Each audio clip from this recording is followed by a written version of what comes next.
Good evening बच्चों। Good evening. Good evening बच्चों, good evening. आवाज आ रही है बच्चों? नमस्कार, गुड इवनिंग। मेरी आवाज सुन पा रहे हैं? आवाज आ रही है बच्चों? मुझे सुन पा रहे हैं?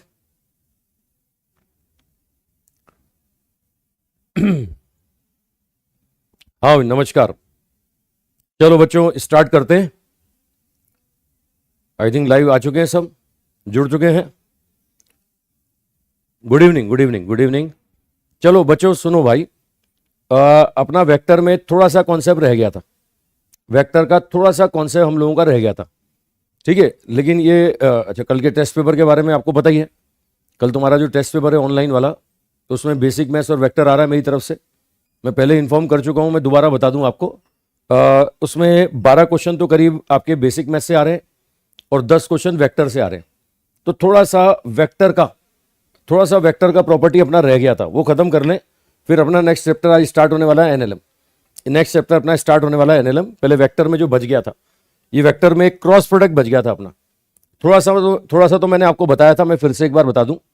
ये क्रॉस प्रोडक्ट अगर मैं आपको याद दिलाऊं तो मैंने आपसे क्या कहा था, दो वेक्टर का प्रोडक्ट है, दो वेक्टर का प्रोडक्ट, ठीक है। लेकिन वो क्या होना चाहिए, वो उसका आंसर आना चाहिए साहब वेक्टर। मतलब वेक्टर को वेक्टर से मल्टीप्लाई करें, वेक्टर को वेक्टर से मल्टीप्लाई करें तो वेक्टर ही आ जाए। तो ऐसे प्रोडक्ट को हम लोग क्या नाम देते थे, क्रॉस प्रोडक्ट। मैंने आपको बताया था। इसमें मैंने आपको डायरेक्शन भी बताया था। मैंने आपको बताया था कि क्रॉस प्रोडक्ट का डायरेक्शन क्या होगा, वैल्यू भी आपको बताया था। देखो यहां पर क्रॉस प्रोडक्ट आता है ए क्रॉस बी बराबर A B sine theta into N cap. ये एन कैप क्या बताता है, ये N cap direction of cross product बताता है। ये बताता है डायरेक्शन ऑफ क्रॉस प्रोडक्ट, ठीक है। ये क्रॉस प्रोडक्ट के डायरेक्शन को शो करेगा। अच्छा अगर मैं आपसे बता दूं, अच्छा डायरेक्शन क्या होगा, ये मैंने बताया था राइट हैंड थंब रूल से निकालते हैं। या तो हम निकालते हैं राइट हैंड थंब रूल से या फिर स्क्रू रूल से। जो मैंने एक्सियल वेक्टर के बारे में बातें करी थी, वही बातें मैंने इसके लिए कही थी कि राइट हैंड थंब रूल या स्क्रू रूल। अब इसमें मैंने आपको बताया था ए क्रॉस बी बनना है तो आपको फिंगर्स को घुमाना पड़ेगा, राइट हैंड की फिंगर्स को ए से बी की तरफ, और बी क्रॉस ए करना है तो बी से ए की तरफ घुमाना पड़ेगा। ये देखो यहां पर इस केस में अगर मैं ए क्रॉस बी करता हूं, ए क्रॉस बी, तो फिंगर्स को घुमाना पड़ेगा मुझे ए से बी की तरफ, ए से बी, तो थंब कहां आ जाएगा, बाहर की तरफ। और अगर मैं बी क्रॉस ए करता हूं तो ये कहां जाएगा, अंदर की तरफ। मतलब सिंपल प्रॉपर्टी आपको मैं फिर से याद दिलाऊं, मैंने लास्ट टाइम भी बताया था आपको, जाते जाते मैं दोबारा याद दिला रहा हूं। ये ए बी, अगर मैं ए से बी की तरफ जाता हूं, ए क्रॉस बी, तो फिंगर्स को फोल्ड करना है ए से बी, ये थंब कहां आएगा, बाहर की तरफ, ठीक है। इस केस में डायरेक्शन आएगी आउटवर्ड, ठीक है, ये आउटवर्ड। और अगर यही वेक्टर है ए और यही वेक्टर है बी, मैं करता हूं बी क्रॉस ए, मैं ऐसा करता हूं बी क्रॉस ए, फिंगर्स को बी से ए की तरफ घुमाएंगे तो थंब अब कहां जाएगा, ये थंब अंदर जाएगा, ठीक है, ये इनवर्ड जाएगा। तो ये ही तो एन कैप से अपन शो कर रहे हैं। जो एन कैप शो कर रहा है ना, एन कैप, वो एन कैप इसी क्रॉस प्रोडक्ट की डायरेक्शन को शो कर रहा है। एन कैप क्रॉस प्रोडक्ट की डायरेक्शन को शो कर रहा है। रुको अब सुनना भाई, मैंने ये दोनों एग्जांपल दिए, ये मेरे बोर्ड के प्लेन में मैंने ए क्रॉस बी करा, यानी अब यहां बी क्रॉस ए करा, तो जो आंसर आ रहा है बोर्ड के प्लेन के परपेंडिकुलर आ रहा है साहब। ये बोर्ड के प्लेन के परपेंडिकुलर या तो बाहर की तरफ या बोर्ड के प्लेन के परपेंडिकुलर कहां आ रहा है, अंदर की तरफ। मतलब क्रॉस प्रोडक्ट का आंसर बोर्ड के प्लेन के परपेंडिकुलर बाहर या अंदर। आप अपनी कॉपी में ए और बी वेक्टर लिखोगे और ए क्रॉस बी या बी क्रॉस ए करोगे तो आपकी कॉपी के प्लेन के परपेंडिकुलर या तो बाहर होगा या कॉपी के प्लेन के परपेंडिकुलर कहां होगा, अंदर। मतलब काम की बात सुन लो, क्रॉस प्रोडक्ट का डायरेक्शन क्या होता है, क्रॉस प्रोडक्ट का डायरेक्शन होता है जिस प्लेन में ए और बी वेक्टर होंगे ना, उस प्लेन के परपेंडिकुलर। अगर ए और बी तुम्हारी कॉपी के प्लेन में है तो क्रॉस प्रोडक्ट आएगा तुम्हारी कॉपी के प्लेन के परपेंडिकुलर। अगर तुम हॉरिजॉन्टल प्लेन में ए और बी वेक्टर रखते हो तो ये जो क्रॉस प्रोडक्ट का आंसर आएगा वो वर्टिकल आएगा, वर्टिकली अपवर्ड या वर्टिकली डाउनवर्ड। अगर तुम दीवार के प्लेन में ए क्रॉस बी करते हो या बी क्रॉस ए करते हो तो दीवार के प्लेन के परपेंडिकुलर यानी हॉरिजॉन्टल आएगा। काम की बात, जिस प्लेन में वेक्टर है क्रॉस प्रोडक्ट का आंसर हमेशा उस प्लेन के परपेंडिकुलर आएगा, या तो अंदर या फिर क्या होगा, बाहर। अब मैं कुछ छोटी छोटी बातें तुम्हें क्लियर करना चाह रहा हूं, मुझे फटाफट बताओ। ये ए क्रॉस बी का जो डायरेक्शन है, ये ए क्रॉस बी का डायरेक्शन, ये परपेंडिकुलर टू द ए होगा, ये परपेंडिकुलर टू द बी होगा। अगर मुझे बताइए ए क्रॉस बी ए के परपेंडिकुलर है तो ए के साथ इसका डॉट प्रोडक्ट क्या होगा, ए के साथ ए क्रॉस बी का डॉट प्रोडक्ट क्या होगा, ए के साथ ए क्रॉस बी का डॉट प्रोडक्ट 0 होगा। अगर ये बी के परपेंडिकुलर होगा तो बी के साथ भी ए क्रॉस बी का जो डॉट प्रोडक्ट होगा ना वो क्या आने वाला है, वो जीरो आने वाला है। ठीक है, रुको मैं और क्लियर कर दूं। अगर ए और बी वेक्टर हैं तो ए प्लस बी जो आएगा ना वो ए और बी के प्लेन में आएगा, तो ये भी ए प्लस बी के परपेंडिकुलर होगा। मतलब ए प्लस बी के साथ भी इसका डॉट प्रोडक्ट क्या आने वाला है, ए प्लस बी के साथ भी इसका डॉट प्रोडक्ट जीरो आने वाला है। आई थिंक बात पकड़ में आ रही है भाई, बड़ी सिंपल बात है। ए प्लस बी कहां आने वाला है, ए प्लस बी आने वाला है ए और बी के प्लेन में। मैं तो कह रहा हूं ए माइनस बी भी कहां आएगा, ए माइनस बी भी ए और बी के प्लेन में आएगा, तो इसका भी क्रॉस ए क्रॉस बी के साथ में जो डॉट प्रोडक्ट आएगा वो जीरो आएगा। ठीक है, यही मैं बोल सकता हूं कि direction of A cross B perpendicular to the A minus B होगा, तो ए माइनस बी के साथ भी डॉट प्रोडक्ट क्या आएगा, जीरो आएगा। कुल मिलाकर के डॉट प्रोडक्ट का आंसर कहां आता है, जिस प्लेन में वेक्टर होंगे उस प्लेन के परपेंडिकुलर, बाहर या अंदर। निकालने का तरीका या तो स्क्रू रूल आएगा या फिर राइट हैंड थंब रूल। अच्छा, ये वाले ये दोनों एग्जांपल मैंने राइट हैंड थंब रूल से बताए, इन्हीं दो एग्जांपल को मैं स्क्रू रूल से ही बता सकता हूं। देखो यहां पर अगर मैं स्क्रू रूल से चलता हूं तो स्क्रू मुझे कैसे घुमाना पड़ेगा, एंटी क्लॉकवाइज। ठीक है, ये एंटी क्लॉकवाइज तो तुम्हें पता है ढीला हो जाएगा, और अगर क्लॉकवाइज घुमाते हैं तो स्क्रू क्या होता है, टाइट होता है। अगर मैं क्लॉकवाइज घुमाऊंगा तो अंदर जाएगा, और एंटी क्लॉकवाइज घुमाऊंगा तो कहां आएगा, बाहर आएगा। तो स्क्रू रूल से भी समझाते हैं और राइट हैंड थंब रूल से भी समझाते हैं। ठीक है, और सुनो और बताऊं मैं आपको। ठीक है, यहां पर देखो ये जो एन कैप था, एन कैप मैंने बताया ना कि ए क्रॉस बी कितना आया था, ए क्रॉस बी आया था ए का मैग्नीट्यूड, बी का मैग्नीट्यूड, ये साइन थीटा और डायरेक्शन थी एन कैप। तो भैया ये जो एन कैप आ रहा है ना, एन कैप, ये एन कैप आएगा A cross B divided by A B sine theta. इस ए बी साइन थीटा को ही हम क्या बोलेंगे, इस ए बी साइन थीटा को ही क्या बोलेंगे, magnitude of A cross B. कौन से पकड़ रहे हो भाई, यही होगा magnitude of A cross B. ठीक है, और डायरेक्शन प्लस माइनस दोनों हो सकती है। मैंने बताया ना, अगर मैं ए क्रॉस बी कर रहा हूं तो ये बाहर होगा, बी क्रॉस ए कर रहा हूं तो इस प्लेन के परपेंडिकुलर अंदर होगा, यानी या तो प्लस होगा या फिर क्या होगा, माइनस होगा। कुल मिलाकर के ये जो एन कैप बताता है ए और बी के प्लेन के परपेंडिकुलर यूनिट वेक्टर को बताता है। ठीक है, रुको और बताऊं मैं आपको। ठीक है, और दिखाऊं मैं तुम्हें। इसमें यहां पर देखो यूज कहां क्या आएगा, ये यहां पर इसकी मैं कुछ क्रॉस प्रोडक्ट की प्रॉपर्टीज आपको बताना चाह रहा हूं। यहां पर जैसे मैंने वेक्टर में कहा था ए डॉट बी और बी डॉट ए बराबर होते हैं, तो खुद ही देख लिया तुमने। अगर मैं ए क्रॉस बी कर रहा हूं, ए क्रॉस बी, तो ये कहां आ रहा है, प्लेन के परपेंडिकुलर बाहर। और अगर मैं बी क्रॉस ए कर रहा हूं तो प्लेन के परपेंडिकुलर कहां आ रहा है, अंदर। मुझे बताइए ए क्रॉस बी और बी क्रॉस ए क्या डायरेक्शन सेम होगा क्या, यहां डायरेक्शन सेम नहीं होगा। अगर डायरेक्शन सेम नहीं होगा तो यहां बोल सकते हो A cross B is not equal to B cross A, क्या होगा, minus of B cross A. A cross B is not equal to B cross A, direction opposite है इसलिए क्या बोलोगे, minus of B cross A. हाँ, magnitude बोले, अगर magnitude बोले तो मैग्नीट्यूड बराबर हो जाएगा, ए क्रॉस बी का मैग्नीट्यूड बराबर होगा बी क्रॉस ए। ये छोटी छोटी बातें हैं थोड़ी सी। ठीक है, अच्छा मैं और डिस्कस करना चाहता हूं कि कब वैल्यू मैक्सिमम होगा, कब वैल्यू मिनिमम होगा, कि कब इसका वैल्यू क्रॉस प्रोडक्ट का मैक्सिमम और कब क्रॉस प्रोडक्ट का मिनिमम। ये मैंने कल ये सारी बातें तुम्हें बता दी थी, ये जस्ट आज रिवाइज कराई है क्योंकि क्रॉस प्रोडक्ट हमें आज करना है, इसलिए मैं जस्ट रिवीजन करा रहा हूं। ये सारी बातें मैं कल तुम्हें बता चुका हूं। अच्छा मैं और बोलूं साहब, अब इसमें क्रॉस प्रोडक्ट की प्रॉपर्टी ले लेते हैं। अगर मैं मैग्नीट्यूड बोलूं, सिर्फ मैग्नीट्यूड, डायरेक्शन की बात नहीं करूंगा, तो ये होगा ए बी साइन थीटा। और आपको पता है ये किस पे डिपेंड करेगा, ये थीटा पे डिपेंड करेगा, थीटा पे। अगर मैं बोलता हूं थीटा का वैल्यू 0 डिग्री है, 0 डिग्री, तो 0 डिग्री का मतलब साइन 0 क्या हो गया, साइन 0 0 हो गया भैया। तो क्रॉस प्रोडक्ट कितना मिलेगा, क्रॉस प्रोडक्ट मिलेगा 0।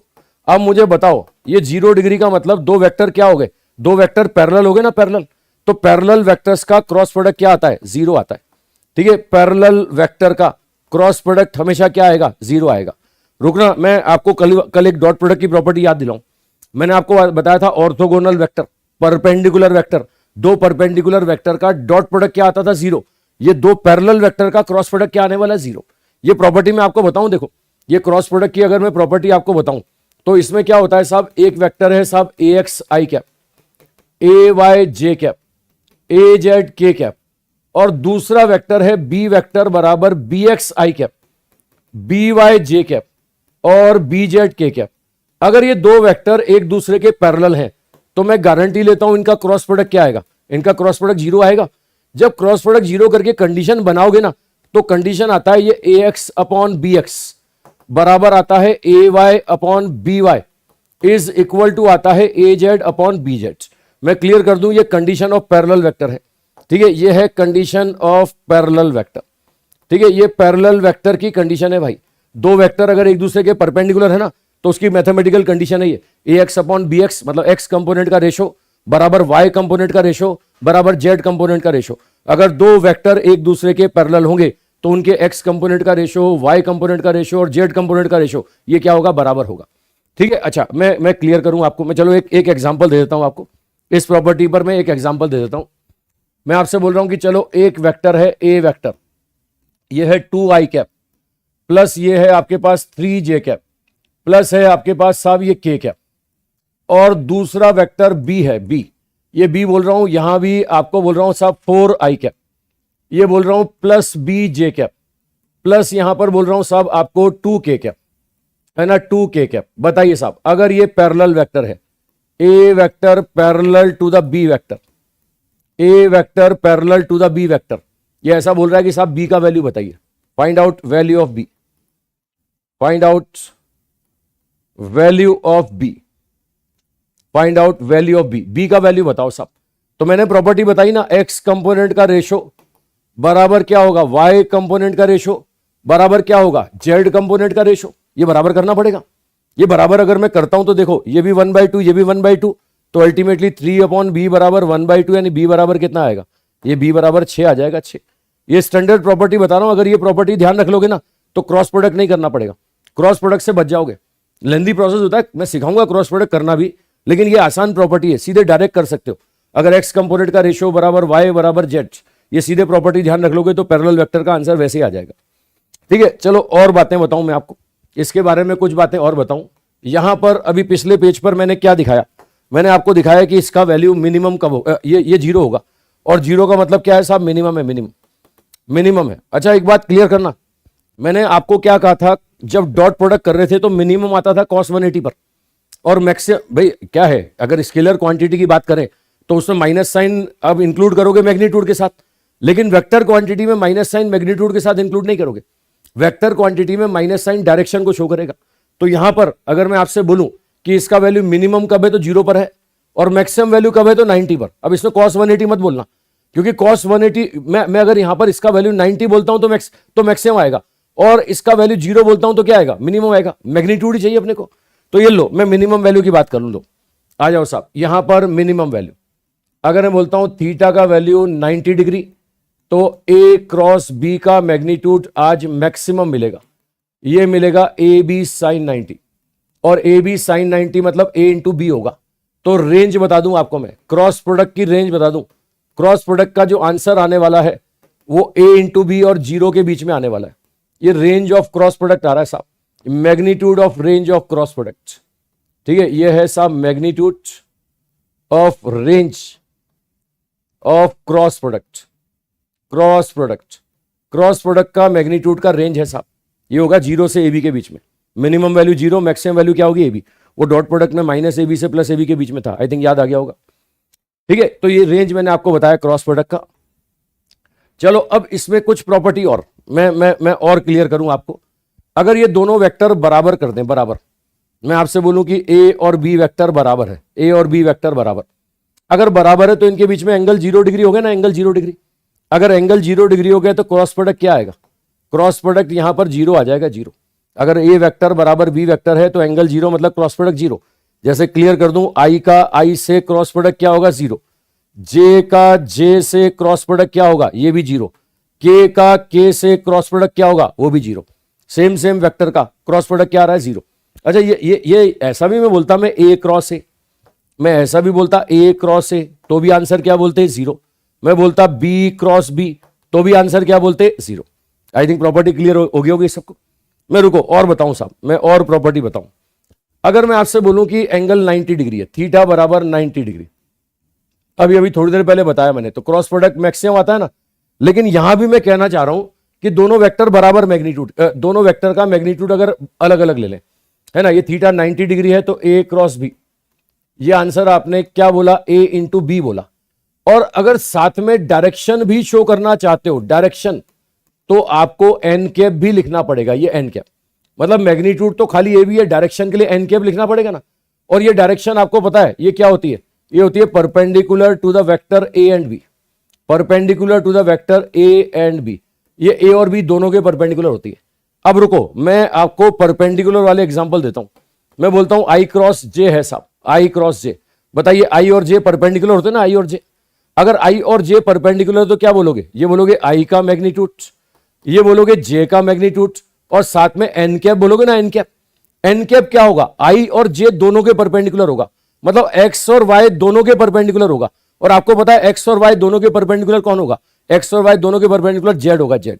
तो आंसर क्या आ जाएगा, ये आंसर आ जाएगा साहब, ये तो मैग्नीट्यूड 1 आ गया, ये मैग्नीट्यूड 1 आ गया, और डायरेक्शन जेड मतलब के कैप लिखोगे ना, के कैप। तो आंसर क्या बन रहा है, आंसर बन रहा है आई कैप क्रॉस जे कैप बराबर कितना, के कैप। आई कैप क्रॉस जे कैप बराबर कितना होगा, के कैप। ठीक है, रुको मैं और बोलूं, मैं अगर बोलता हूं साहब जे क्रॉस के कर दें, जे क्रॉस के, तो बोलोगे जे का मैग्नीट्यूड, के का मैग्नीट्यूड, और डायरेक्शन होगी एन कैप। जे का मैग्नीट्यूड 1 होगा, के का मैग्नीट्यूड 1 होगा, और एन कैप बोलता हूं, एन कैप तो आपको पता है ये वाई हो गया, ये जेड हो गया, वाई और जेड का परपेंडिकुलर कौन हो गया, वाई और जेड का परपेंडिकुलर एक्स हो गया ना, एक्स। तो आंसर क्या बोलोगे, आप बोलोगे जे कैप क्रॉस के कैप बराबर कितना, आई कैप। ये जे क्रॉस के बराबर क्या बोलोगे, आई थिंक बात पकड़ में आ रही है। बहुत सिंपल सिंपल छोटी छोटी बातें बोल रहा हूं मैं, है ना भाई। इसमें दो परपेंडिकुलर वेक्टर हैं, तो उनका यहां पर क्रॉस प्रोडक्ट मैक्सिमम आता है ए इंटू बी, और एन क्या होता है, डायरेक्शन। और डायरेक्शन क्या होता है साहब, जो ए और बी है दोनों के प्लेन के परपेंडिकुलर होता है। ये परपेंडिकुलर वाले एग्जांपल लिए मैंने, ये मैंने आपके सामने परपेंडिकुलर वाले एग्जांपल लिए। एक्स और वाई के परपेंडिकुलर कौन होता है, जेड। वाई और जेड के परपेंडिकुलर कौन होता है, एक्स। ऐसे ही मैं और बोल सकता हूं, मैं अगर बोलूं कि साहब के क्रॉस आई, मैं बोलूं के क्रॉस आई, तो यहां मैग्नीट्यूड बोलोगे के का, मैग्नीट्यूड बोलोगे आई का, और डायरेक्शन बोलोगे एन कैप। अब आपको पता है इसका मैग्नीट्यूड 1 है, इसका मैग्नीट्यूड 1 है, ये जेड है, ये एक्स है, तो इन दोनों का परपेंडिकुलर कौन होगा, इनका परपेंडिकुलर वाई होगा ना, वाई। तो आंसर क्या आ जाएगा, ये आंसर आएगा के क्रॉस आई बराबर कितना, के क्रॉस आई बराबर जे आ जाएगा, जे। आई थिंक प्रॉपर्टी क्लियर हो रही है साहब, ठीक है। तो पकड़ में आ रहा होगा बात, सिंपल प्रॉपर्टी है, बड़ी सिंपल। एक्स वाई का परपेंडिकुलर जेड, वाई जेड का परपेंडिकुलर एक्स, जेड एक्स का परपेंडिकुलर वाई। अच्छा, अब इसमें प्लस और माइनस दोनों आ सकते हैं भाई, मैं क्लियर कर दूं आपको। देखो देखो रुको, ये फ्लो चार्ट बना रखा मैंने, ये मैंने एक फ्लो चार्ट बना रखा है इसमें। ये देखो, अगर मैं आई क्रॉस जे बोलता हूं तो मैं के बोलूंगा, जे क्रॉस के बोलता हूं ना तो आई बोलूंगा, के क्रॉस आई तो जे बोलूंगा, लेकिन उल्टा करता हूं अगर, देखो देखो, जे क्रॉस आई तो ये माइनस के हो जाएगा, के क्रॉस जे तो ये माइनस आई हो जाएगा, और आई क्रॉस के तो क्या हो जाएगा, माइनस ए। इसका रिवर्स हो गया, रिवर्स। देखो यहां पे ये याद रखने का तरीका बना रखा है मैंने, ये आई जे के है, आई जे के अगर मैं क्लॉकवाइज चलता हूं, ये क्रॉस ये तो ये आ जाएगा, ये क्रॉस ये तो ये आ जाएगा, ये क्रॉस ये तो ये आ जाएगा, देखो लिख रखा है मैंने। लेकिन अगर उल्टा चल रहा हूं ना तो माइनस आ जाएगा, माइनस। देखो आई क्रॉस जे करूंगा, ये आई क्रॉस जे, ये उल्टा चलेगा, उल्टा सारा मामला उल्टा चलेगा। आई थिंक पकड़ में आ गई हुई बात, ठीक है। ये क्रॉस प्रोडक्ट करा हमने आई का जे का के का। अच्छा मैं फिर से याद दिला दूं, आई का आई से करोगे तो जीरो आएगा, जे का जे से करोगे तो जीरो आएगा, के का के से करोगे तो क्या आएगा, जीरो आएगा। आई थिंक बात पकड़ में आ रही है भाई, बड़ा सिंपल छोटा सा कॉन्सेप्ट, बहुत सिंपल कॉन्सेप्ट, ठीक है। तो ये क्रॉस प्रोडक्ट में मैंने कुछ रूल्स आपको बताए साहब। अब क्रॉस प्रोडक्ट करते कैसे, ठीक है। अच्छा रुको, ये यहां पर पहले एक छोटा सा क्वेश्चन कर लो, पहले एक छोटा सा क्वेश्चन। मैग्नीट्यूड ए दिया हुआ है वेक्टर का, बी का मैग्नीट्यूड दिया हुआ है, ए क्रॉस बी दिया हुआ है, बोल रहा है एंगल बताइए, एंगल, दो वेक्टर के बीच में एंगल बताइए। चलो करो करो, मैंने छोटी सी वेक्टर की प्रॉपर्टी आपको बताई, आप ये दो वेक्टर के बीच में एंगल निकालो।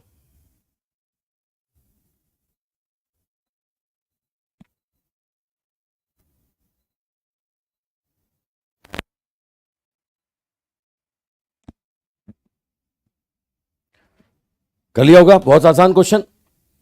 अगर मैं ए क्रॉस बी बोलता, मैं यहां पर ए क्रॉस बी बोलता, तो हम बोलते ए का मैग्नीट्यूड बी का magnitude into sine theta into N cap, बोलते ना एन कैप। लेकिन अगर मैं मैग्नीट्यूड बोल रहा हूं ए क्रॉस बी, तो वो क्या आ जाएगा, ये आ गया ए बी साइन थीटा, ये एन कैप का मैग्नीट्यूड 1 हो जाएगा, 1। तो यहां से साइन थीटा निकाल सकते हो, साइन थीटा क्या आ गया, A cross B divide by A into B. अब ए क्रॉस बी का मैग्नीट्यूड कितना दिया हुआ है, ए क्रॉस बी का मैग्नीट्यूड दिया हुआ है 10, ए का मैग्नीट्यूड कितना 4, बी का मैग्नीट्यूड कितना 5। ये सॉल्व करोगे तो 1/2 आ गया ना, और साइन थीटा 1/2 मतलब थीटा कितना आ गया, थीटा 30 डिग्री आ गया, 30 डिग्री। बहुत बढ़िया, बहुत सुंदर, बहुत सारे बच्चों ने जवाब दे दिया, बहुत अच्छी बात, very good very good very good. ठीक है, अच्छा और लो भाई, एक और दे रहा हूं मैं, ये ए क्रॉस बी का मैग्नीट्यूड बराबर है ए डॉट बी अपॉन √3। बोल रहा है एंगल बताओ, थीटा बताओ, थीटा बताओ। चलो एक और दिया मैंने, एक और दिया। अब कुछ बच्चे यहां पर कुछ कुछ लिख रहे हैं और जवाब चाह रहे हैं, क्वेश्चन करो, मैं जवाब दे देता हूं। मैं चैप्टर स्टार्ट करने वाला हूं मैकेनिक्स में एनएलएम। अब बच्चा बोल रहा है कि साहब काइनेमेटिक्स कब स्टार्ट करोगे? ठीक है, काइनेमेटिक्स स्टार्ट कब करोगे? तो काइनेमेटिक्स में मैं सीक्वेंस बता दूं मेरा, मैं मेरा सीक्वेंस बता देता हूं आपको। मैं पहले लेने वाला हूं एनएलएम, है ना, उसके बाद मैं लेने वाला हूं work power energy, centre of mass, collision, है ना, उसके बाद में मैं लूंगा लीनियर मोशन का काइनेमेटिक्स, फिर एंगुलर मोशन में जाएंगे, फिर एंगुलर मोशन के काइनेमेटिक्स में सर्कुलर लेंगे, है ना, एंगुलर मोशन के डायनेमिक्स में रोटेशनल लेंगे। ठीक है, ये सीक्वेंस रहेगा मेरा, मेरा सीक्वेंस ये रहेगा। चलो अभी करेंगे और बात करेंगे, पहले अपन ये खत्म कर लें, वेक्टर खत्म कर लें, फिर मैं मैकेनिक्स पे आता हूं तो क्या करेंगे, कैसे करेंगे, धीरे धीरे पता लगते जाएगा तुम्हें। ये ए क्रॉस बी बोले तो ए बी साइन थीटा, और ए डॉट बी बोले तो ए बी कॉस थीटा, ये divide by √3, A B cancel, tan theta बराबर 1/√3 आ गया, टेन थीटा 1/√3, तो थीटा फिर से कितना आ गया, 30 डिग्री, थीटा फिर से 30 डिग्री आ रहा है भाई। बहुत आसान क्वेश्चन, बहुत सिंपल। चलो एक और क्वेश्चन करके बताओ। ए क्रॉस बी दिया हुआ है, ए डॉट बी आपसे पूछ रहा है, ए क्रॉस बी दिया हुआ है, ए डॉट बी आपसे पूछ रहा है। ए का मैग्नीट्यूड दिया, बी का मैग्नीट्यूड दिया, ए क्रॉस बी दिया, आपसे बोल रहा है ए डॉट बी बताइए कितना होगा।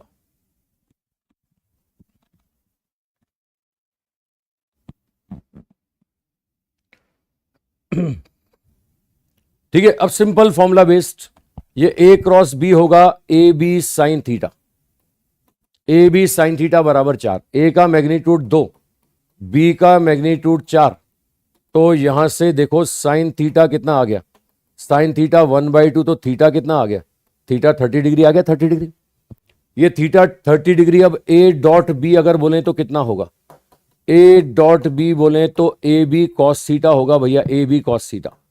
ए कितना है, 2 है, बी कितना है, 4 है, ये कॉस 30 कितना होगा, कॉस 30 √3/2 होगा, कॉस 30 √3/2, तो आंसर आ जाएगा 4√3, आंसर आएगा 4√3। बहुत सिंपल क्वेश्चन, बहुत आसान क्वेश्चन। आई थिंक पर्याप्त समय है, मेरे साथ साथ कर गए बच्चे, मैक्सिमम बच्चे जवाब दे रहे हैं, और कर पा रहे हो भाई, कर पा रहे हो तुम, ठीक है, कर पा रहे हो। ये नोट्स बने बनाए तुम्हें मिल ही रही हैं यार, पूरे PDF बनी बनाई मिल जाएगी तुम्हें, है ना। अच्छा कल टेस्ट है तो वो वीडियो रिकॉर्डिंग अपलोड हो ही गई होगी तुम्हारे पास। मैंने बेसिक मैथ्स की वीडियो रिकॉर्डिंग सॉल्यूशन की अपने मॉड्यूल की अपलोड कर दी थी, है ना। टेस्ट का टाइमिंग ऑनलाइन का आप लोगों को शेयर हो ही जाएगा, टेस्ट का टाइमिंग ऑनलाइन का आई थिंक शेयर हो ही जाएगा, हो गया होगा, हो गया होगा, टेस्ट का टाइमिंग शेयर हो गया, टेस्ट का टाइमिंग, अच्छा नहीं हुआ तो हो जाएगा, है ना। अच्छा अब मॉड्यूल के सॉल्यूशंस डिस्कशन अपन यहाँ कर नहीं पाते हैं, तुम्हें पता है ना, क्योंकि अपना टाइम लैग रहता है थोड़ा बहुत, 1-2 मिनट का, 30 सेकंड का, 40 मिनट का टाइम लैग रहता है ना, 20-30 सेकंड का टाइम लैग होता है, तो कोई दिक्कत नहीं, मैं वीडियो सॉल्यूशन बना के दे ही रहा हूँ आपको। आओ आगे बढ़े। लो भैया, एक यहां पर बोल रहा है ए है ईस्टवर्ड्स और बी है डाउनवर्ड्स, तो direction of A cross B पूछ रहा है, ए क्रॉस बी का डायरेक्शन, एक ईस्ट में है एक डाउन में है, तो ए क्रॉस बी का डायरेक्शन बताओ। ठीक है, मैं आपको क्लियर करूं, जब भी ऐसे क्वेश्चन आते हैं ना नॉर्थ साउथ ईस्ट वेस्ट वाले, जब भी नॉर्थ साउथ ईस्ट वेस्ट वाले क्वेश्चन आए, इनको सॉल्व करने का बड़ा सिंपल अप्रोच बता रहा हूं मैं। आई कैप जे कैप मान लो, है ना, ये ईस्ट को मान लो +x, ये जो वेस्ट है ना वेस्ट, इसको मान लो -x, नॉर्थ को मान लो +y, और साउथ को क्या मान लो -y। अब ये बोलता है ए ईस्टवर्ड है, तो ए वेक्टर को क्या लिखोगे, ए वेक्टर का जो भी मैग्नीट्यूड है, मान लिया मैग्नीट्यूड ए है, आई कैप लिख दो, आई कैप, ईस्ट का मतलब आई कैप। अब दूसरा डाउनवर्ड बोल रहा है, डाउनवर्ड, ये डाउनवर्ड का मतलब यहां पर XY प्लेन में तो नहीं है, ये तो हमने हॉरिजॉन्टल को मान लिया, ये डाउनवर्ड कहां होगा, ये डाउनवर्ड नीचे की तरफ होगा, अंदर की तरफ। अब बताइए साहब, अंदर की तरफ अगर मैं बोलूं तो मैग्नीट्यूड तो बी हो गया, लेकिन अंदर की तरफ XY तो नहीं होगा ना, ये Z होगा। और डाउनवर्ड को क्या बोल दोगे, ये बोल दोगे B - J कैप, ये बोल दोगे सॉरी ये B - K कैप, ये माइनस के कैप बोल दोगे, के कैप भाई एक्स वाई प्लेन में नहीं है ना। अब यहां पर अगर हम बोलें तो ए क्रॉस बी अगर मैं डायरेक्शन लिखता हूं, ए क्रॉस बी का डायरेक्शन, तो आप क्या बोलोगे, A into B I cap cross minus K cap. ये माइनस तो आगे ले लो, आई क्रॉस के करूंगा तो आई क्रॉस के क्या होगा, आई क्रॉस के हो जाएगा यहां पर कितना, आई क्रॉस के का वैल्यू हो जाएगा माइनस जे, ये माइनस जे। अब माइनस माइनस प्लस हो गया तो आंसर आ जाएगा प्लस जे कैप, आंसर आ जाएगा प्लस जे कैप। बोलो प्लस जे कैप।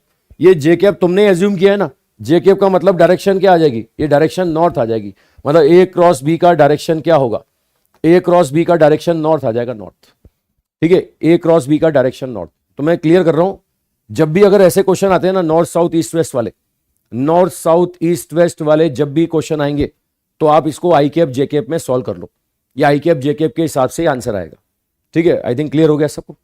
ये बच्चा बोल रहा है माइनस के क्यों लिया, भाई इस प्लेन को तूने एक्स वाई माना, अब इस प्लेन के अपवर्ड और डाउनवर्ड बोलेगा ना, ये अपवर्ड को अगर मैं प्लस जेड मानता हूं तो डाउनवर्ड क्या होगा, डाउनवर्ड माइनस जेड होगा ना, ये अगर प्लस जेड तो डाउनवर्ड क्या होगा, माइनस जेड। ठीक है, ये माइनस जेड। चलो अब इसमें यहां पर देखो, ये क्रॉस प्रोडक्ट करना सिखा दूं मैं आपको। क्रॉस प्रोडक्ट, ये दो वेक्टर का क्रॉस प्रोडक्ट कैसे किया जाता है, तरीका सीखना भैया।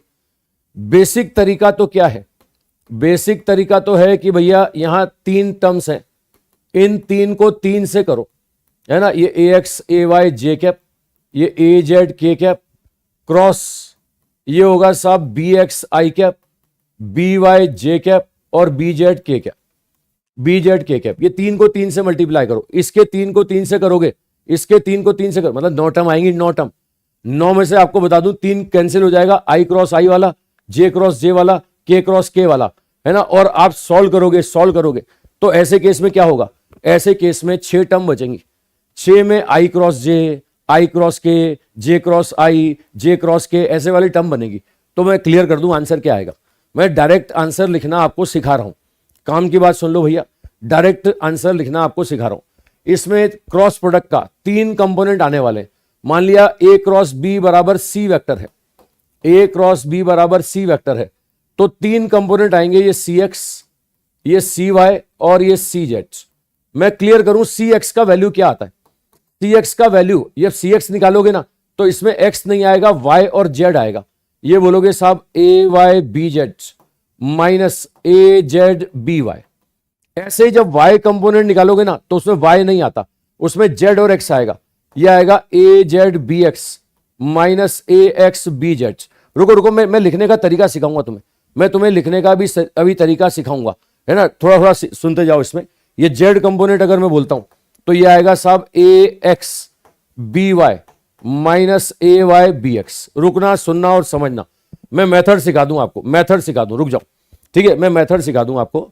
ये वैसे तो क्या है, एक मेथड आता है डिटर्मिनेंट मेथड, डिटर्मिनेंट मेथड से सॉल्व करना होता है, थोड़ा लेंदी हो जाता है ना। उसमें ध्यान भी रखना पड़ता है कि जे को नेगेटिव लेना है। मैं सिंपल छोटी सी बात बता रहा हूं, जब एक्स कंपोनेंट लिखना है ना तो एक्स नहीं लेना, क्या लेना है, वाई और जेड। जिस दिन वाई लिखना है ना तो वाई नहीं लेना, क्या लेना है, जेड और एक्स। और जिस दिन जेड लिखना है ना, जेड नहीं लिखना, क्या लेना है, एक्स और वाई। अब रुकना, बड़ा आसान तरीका है। मुझे बताओ एक्स के बाद कौन आता है, एक्स के बाद वाई आता है ना, तो वाई जेड जेड वाई। देखो Y Z Z Y, Y के बाद कौन आता है, वाई के बाद जेड आता है, तो जेड एक्स एक्स जेड। और जेड के बाद कौन आता है, एक्स आता है, तो एक्स वाई वाई एक्स। ये डायरेक्ट मैं आंसर लिखने का तरीका बता रहा हूं। जहां भी मैं क्रॉस प्रोडक्ट करूंगा ना, मैं ऐसे ही करूंगा, है ना। मैं टॉर्क निकालूंगा, आर क्रॉस करूंगा, आर क्रॉस एफ करूंगा, ऐसे ही करूंगा। मैं लीनियर वेलोसिटी और एंगुलर वेलोसिटी वी बराबर ओमेगा क्रॉस आर करते हैं, वहां भी ऐसे ही करूंगा। जहां भी क्रॉस प्रोडक्ट करना है ना, मैं यही तरीका लगाने वाला हूं, मैं डिटर्मिनेंट मेथड पे नहीं जाने वाला हूं, है ना। ये आसान तरीका बता रहा हूं, सीधे आंसर लिखना सिखा रहा हूं। इसको ढंग से एक बार फिर से सुन लो, फिर से सुन लो। जिस दिन एक्स कंपोनेंट होगा तो एक्स नहीं आएगा। भाई तुम्हें पता है सी निकालना है तो ए और बी को मल्टीप्लाई करना है ना, तो यहां भी ए बी, यहां भी ए बी, ये भी ए बी, ये भी ए बी, लेकिन दोनों आना चाहिए। देखो एक्स में वाई जेड जेड एक्स, जब वाई लिख रहे हो ना वाई, तो वाई के बाद कौन आएगा, जेड आएगा, Z X X Z. Z लिख रहे हो तो जेड के बाद कौन आएगा, X X Y Y X. ये बड़ा सिंपल मेथड है, आंसर लिखना सिखा दिया मैंने आपको। X component, Y component, Z component का आंसर लिखना सिखा दिया। रुक जाओ, थोड़ी सी मैं प्रैक्टिस भी करा दूं इसकी, मैं थोड़ी सी आपको प्रैक्टिस भी करा दूं, है ना। यहां पर देखो मैं आपको बोल रहा हूं साहब, 2 वेक्टर हैं। पहला वेक्टर है 2i cap plus 3j cap plus 2k cap, और दूसरा वेक्टर है -2i कैप प्लस जे कैप प्लस यहां पर क्या है 2k कैप, ऐसा दे दिया मैंने, है ना। ये बोलता है ए क्रॉस बी बताइए, ए क्रॉस बी, ये बोल रहा है ए क्रॉस बी का आंसर बताइए, ए क्रॉस बी का। देखो क्लियर कर दूं मैं आपको, ये अगर सी वेक्टर था ए क्रॉस बी तो एक्स कंपोनेंट जो आएगा, एक्स कंपोनेंट जो आएगा उसमें एक्स नहीं आएगा, वाई और जेड आएगा। क्या बोलोगे, A Y B Z minus A Z B Y. Y component में वाई नहीं आएगा, इसमें क्या आएगा, जेड और एक्स आएगा। तो क्या लिखोगे, A Z B X minus A X B Z. Z component में जेड नहीं आएगा, क्या लिखोगे, ये लिखोगे A X B Y minus A Y B X. ये भैया सिंपल तरीका है, ये सिंपल इस तरीके से लिखा जाता है। अब इसमें ध्यान से देख के बताओ, ए वाई कितना हो गया, ए वाई 3 हो गया, है ना। बी जेड कितना हो गया, बी जेड 2 हो गया। ए जेड कितना हो गया, ए जेड 2 हो गया। और बी वाई कितना हो गया, बी वाई 1 हो गया, 1। ये देखो सॉल्व करोगे 6 माइनस 2, ये 4 आ जाएगा, 4। ठीक है, ऐसे ही आ जाओ ए जेड। ए जेड का वैल्यू कितना है साहब 2, है ना। बी एक्स का वैल्यू कितना है -2, ठीक है। माइनस में ए एक्स कितना है, ए एक्स 2 है। और बी जेड कितना है, ये बी जेड का वैल्यू 2 है, बी जेड का वैल्यू 2। ये देखो सॉल्व करो -4, ये -4 तो -8 आ गया।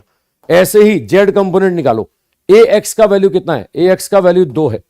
बी वाई का वैल्यू कितना है, बी वाई का वैल्यू 1 है ना। ए वाई कितना है, ए वाई 3 है, ए वाई 3 है। बी एक्स कितना है, बी एक्स का वैल्यू -2 है, -2। ये सॉल्व करोगे तो 2 + 6 ये 8 हो गया, 8। मतलब वेक्टर फॉर्म में लिखें तो वेक्टर फॉर्म में आंसर क्या आएगा, ये सी वेक्टर, मतलब ए क्रॉस बी का आंसर क्या आने वाला है, 4i cap -8j cap plus 8k cap आ जाएगा। 4i cap -8j cap plus 8k cap. ये सिंपल है भाई, बड़ा सिंपल सा कॉन्सेप्ट बता रहा हूं। ये डायरेक्ट आंसर लिखना मैं सिखा रहा हूं आपको, ये डायरेक्ट आंसर लिखना सिखा रहा हूं। आई थिंक बात क्लियर होगी। ठीक है, मेथड समझ में आ गया साहब। मैंने एक क्वेश्चन तुम्हें करके दिखाया, एक क्वेश्चन मैंने आपको करके दिखाया है। अब 2-3 क्वेश्चन तुम करोगे भाई, है ना। मेथड समझ में आ गया होगा। ठीक है, बच्चे आंसर दे रहे हैं, वेरी गुड वेरी गुड। दे दूं एक क्वेश्चन और, बोलो कमेंट करो, 2-3 क्वेश्चन तो प्रैक्टिस कर लें भाई। अरे क्रॉस प्रोडक्ट की यही तरीका लगाओ यार, सीधे आंसर लिखने का तरीका है, सीधे आंसर लिखने का तरीका है। इस तरीके से सारे क्वेश्चन हो जाते हैं। कोई डिटर्मिनेंट मेथड नहीं लगाना, कोई क्रॉस मल्टीप्लीकेशन नहीं करना, सीधे इससे आंसर। चलो ये लो, एक और लो। ये 2 वेक्टर दिए हैं ए और बी। ये बोल रहा है क्रॉस प्रोडक्ट करके बताओ, क्रॉस प्रोडक्ट। अब सबको दिख रहा है ये ए एक्स है, ये ए वाई है, ये ए जेड है। अब ये बी एक्स है, ये बी वाई है, ये बी जेड है। अब आंसर लिखना है साहब। अगर मैं बोलूं कि सी वेक्टर है A cross B, A cross B, और आंसर आता है सी एक्स आई कैप, सी वाई जे कैप, सी जेड के कैप, तो सी एक्स का वैल्यू क्या होगा, A Y B Z minus A Z B Y. Solve करो, ए वाई का वैल्यू कितना, ए वाई का वैल्यू 2 है। बी जेड कितना है, बी जेड 3 है। ए जेड कितना है, ए जेड का वैल्यू बोले तो 1 है, 1। ठीक है, और बी वाई का वैल्यू कितना है, बी वाई का वैल्यू -5 है, -5। ये सॉल्व करो, माइनस माइनस प्लस, ये 5 और 6 ये 11 आ गया, 11। ये 5 और 6 11 आ गया। ठीक है, अच्छा सी वाई निकालें, सी वाई। ये सी वाई अगर मैं बोलूंगा तो ये होगा A Z B X minus A X B Z. बोलो ए जेड का वैल्यू बोले, ए जेड का वैल्यू 1 है, 1। बी एक्स बोले, बी एक्स का वैल्यू 2 है। ए एक्स का वैल्यू बोले, ए एक्स का वैल्यू 3 है। और बी जेड बोले तो 3 है। ये सॉल्व करें तो 2 - 9 ये -7 होगा, -7, ये -7। ठीक है, और सी जेड बोले तो ये क्या होगा, ए X B Y minus A Y B X. ये करना है भैया। अब ए एक्स का वैल्यू कितना, ए एक्स का वैल्यू 3। बी वाई कितना, बी वाई आ गया -5। ठीक है, ए वाई कितना, ए वाई बोले तो 2। और बी एक्स बोले तो कितना, बी एक्स बोले तो वो भी 2। ये सॉल्व करें तो -15 -4 ये -19 हो गया। मतलब वेक्टर बोले तो आंसर कितना होगा, 11i cap -7j cap -19k cap. ये आंसर आएगा भाई, 11i cap -7j cap -19k cap. आ रहा भाई, मैं प्रैक्टिस करा रहा हूँ क्लास में तुम्हें जम के, इस मेथड की अच्छी तरह प्रैक्टिस करा रहा हूँ मैं, है ना। कई बच्चे पुराने होंगे, उनको डिटर्मिनेंट मेथड पे हाथ चल रहा होगा, तो रोकना भैया, अपने हाथ को रोकना डिटर्मिनेंट मेथड में। इस मेथड से जल्दी आंसर आ जाते हैं, जल्दी आ जाते हैं, सीधे आंसर लिखते हैं भैया। और तुम्हें लगता है कि नहीं डिटर्मिनेंट मेथड से करना है तो करो, मैं नहीं बताऊंगा, मैं डिटर्मिनेंट मेथड से नहीं करूंगा। जब जब क्रॉस प्रोडक्ट आएगा फिजिक्स में मैं ऐसे ही करूंगा, मैं ऐसे ही करूंगा, सीधे आंसर। आई थिंक आ गया। ठीक है, चलो और लो, एक क्वेश्चन और लो। ये बोल रहा है एफ दिया है, आर दिया है, टॉर्क पूछ रहा है, टॉर्क। अब टॉर्क होता है आर क्रॉस एफ, ये आर क्रॉस एफ बताइए साहब, आर क्रॉस एफ।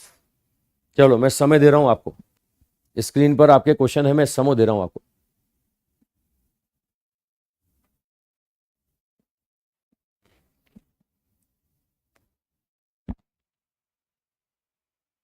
बहुत समय दे रहा हूं मैं यार प्रैक्टिस करने। मैं 2 क्वेश्चन मैंने अपने हाथ से करके दिखा दिए, 2 क्वेश्चन मैंने अपने हाथ से करके दिखा दिए। अब प्रैक्टिस करवा रहा हूं तुम्हें यार। अब मेरी आदत है, मैं एक प्रॉपर्टी पर कम से कम 4-5 क्वेश्चन तो कराता हूं यार। तुम्हें अगर ये मेथड, मतलब इस मेथड से प्रैक्टिस करो, ज़्यादा अच्छा रहेगा यार। वो तो क्या है, तुमने अगर डिटर्मिनेंट मेथड एक बार सीख रखा है तो नया सीखने में दिक्कत होगी। होता ना, एक बार दिमाग में कोई बात बैठ जाती है तो अपन उसी से करना चाहते हैं। तो मुझे कोई आपत्ति नहीं है, तुम उस मेथड से करो, कोई दिक्कत नहीं मुझे। अगर दिमाग में एक बार बैठ गया, डिटर्मिनेंट मेथड बैठ गया तो उससे करो, नहीं तो इस मेथड से करो ना यार। नकुल, मैं तुम्हारा नाम नहीं लूंगा, नहीं लूंगा नकुल का नाम। चलो और लो, अब हो गया समय समाप्त, बहुत समय दे दिया मैंने, है ना। 3 कंपोनेंट आएंगे इसमें, ये टॉक निकालोगे, एक आता है टॉ एक्स आई कैप, टाउ वाई जे कैप और टाउ जेड के कैप। इसमें अगर एक्स कंपोनेंट बोले तो एक्स कंपोनेंट क्या होगा, ये यहां पर वाई और जेड लेना है ना, तो Y F Z minus Z F Y. Y component लेना है ना, तो ये बोलोगे साहब Z F X minus X F Z. और जेड कंपोनेंट लेना है ना, तो ये होगा X F Y minus Y F X. ठीक है, मतलब मैंने बड़ा सिंपल बताया, सिंपल है ना। ये क्या है, एक्स में एक्स नहीं आएगा, वाई जेड आएगा, वाई में वाई नहीं आएगा, जेड और एक्स आएगा, और जेड में जेड नहीं आएगा, एक्स और वाई आएगा। बस करना क्या है, ये एक्स है तो Y Z Z Y, Y है तो Z X X Z, Z है तो एक्स वाई वाई एक्स, यही कर रहे हैं साहब। चलो आ जाओ, वाई का वैल्यू बताओ, वाई का वैल्यू -1 है, -1। एफ जेड कितना है, एफ जेड यहां पर देखोगे तो 1 है, 1। जेड का वैल्यू कितना है, जेड का वैल्यू 1 है। एफ वाई कितना है, एफ वाई यहां पर 2 है, 2। ये सॉल्व करोगे तो -1 -2, तो ये -3 आएगा, -3। अब देखो जेड का वैल्यू कितना है, जेड का वैल्यू 1 है। ठीक है, एफ एक्स कितना है, एफ एक्स भी 1 है। एक्स कितना है, एक्स यहां पर है ही नहीं, एक्स का वैल्यू 0 है। और एफ जेड कितना है, एफ जेड कुछ भी हो, ये तो 0 मतलब 1 आ गया साहब। ये देखो एक्स, एक्स का वैल्यू यहां पर कितना है, 0, ये वाला टर्म 0 माइनस। वाई का वैल्यू कितना है, वाई का वैल्यू है -1। एफ एक्स कितना है, एफ एक्स का वैल्यू है साहब 1, ये +1, ये माइनस माइनस +1 हो जाएगा 1। मतलब आप देखो टॉर्क वेक्टर फॉर्म में कितना आ गया, वेक्टर फॉर्म में टॉर्क लिखें तो -3 आई कैप, ये प्लस जे कैप प्लस के कैप, ये प्लस जे कैप प्लस के कैप। आई थिंक आ रहा है आंसर, -3 आई कैप प्लस जे कैप प्लस के कैप। बहुत सारे बच्चों ने आंसर दे दिया साहब। तो आई थिंक मेथड प्रैक्टिस हो गई अच्छी तरीके से, बहुत अच्छी प्रैक्टिस करा दी मैंने। ठीक है, डिटर्मिनेंट मेथड सिखाऊं क्या, डिटर्मिनेंट मेथड सिखाना है क्या? चलो कमेंट करो, डिटर्मिनेंट मेथड बताऊं कि नहीं बताऊं, डिटर्मिनेंट मेथड बताऊं कि नहीं बताऊं, यस और नो। डिटर्मिनेंट मेथड बताऊं कि नहीं बताऊं?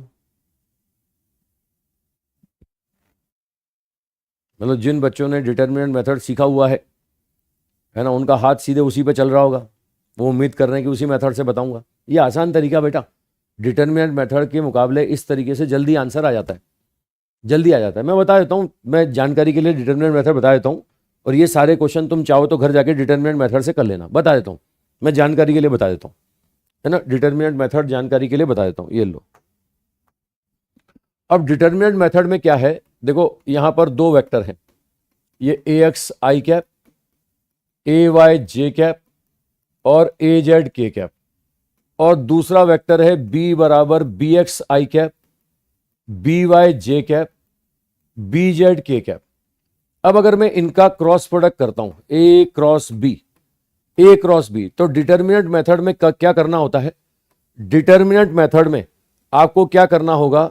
सिंपल यहां पर आई जे के लिख दो साहब। ये ए क्रॉस बी अगर मैं कर रहा हूं तो आप क्या करो, ये लिख दो आई कैप, जे कैप और के कैप। लिख दिया भाई। इसमें एक्स कंपोनेंट यहां लिख दो, ये ए एक्स, इसका एक्स कंपोनेंट हो गया बी एक्स, इसका y कंपोनेंट ए वाई, इसका y कंपोनेंट बी वाई, इसका z कंपोनेंट ए जेड और ये बी जेड। ये सिंपल तरीका देखो, ऐसे लिख दिया। अब लिख दिया, इसमें क्या करना है? पहले x कंपोनेंट निकालना है, ये x कंपोनेंट निकालना है। ठीक है, तो x कंपोनेंट निकालते समय क्या करो, ये x कंपोनेंट निकालते समय x वाले को छोड़ दो, क्या लिख दो? y और z। ये होगा ए वाई ए जेड और बी वाई क्या होगा? B Z. साथ में अब y कंपोनेंट निकालना ना, तो पहले माइनस लगा दो, पहले माइनस, ये माइनस लगा दिया और y वाले को छोड़ दो, y वाले को छोड़ दो। y वाले को छोड़ दोगे तो क्या लिखोगे? ax और bx और ये az और bz लिखोगे। ठीक है, सेम यहां पर जब z कंपोनेंट निकालना है ना, तो z वाले को छोड़ दो, z वाले को छोड़ के क्या लिखोगे? ये लिखोगे ax ay और साथ में लिखोगे bx और by। ये लो, ये bx और by, ये ऐसा लिख दिया है ना। अब इसमें बस एक चीज ध्यान रखनी होती है, y वाले में माइनस लगाना होता है, माइनस। अगर ये y वाले में माइनस नहीं लगाया ना तो तुम्हारा आंसर गलत आ जाएगा, है ना। अब इसमें क्या करना है? इसमें पहले इसको इससे मल्टीप्लाई करो, फिर इसको इससे करो, ये कर दो। देखो आंसर क्या आ रहा है? ये आ रहा है A Y B Z minus A Z B Y. ये तो एक्स कंपोनेंट आ गया। अब ऐसे ही इसमें इसको इससे करो और इसको इससे करो, है ना। बोलो, ये कर दो माइनस जे। क्या बोलोगे? माइनस जे करूंगा तो ये ए जेड बी एक्स।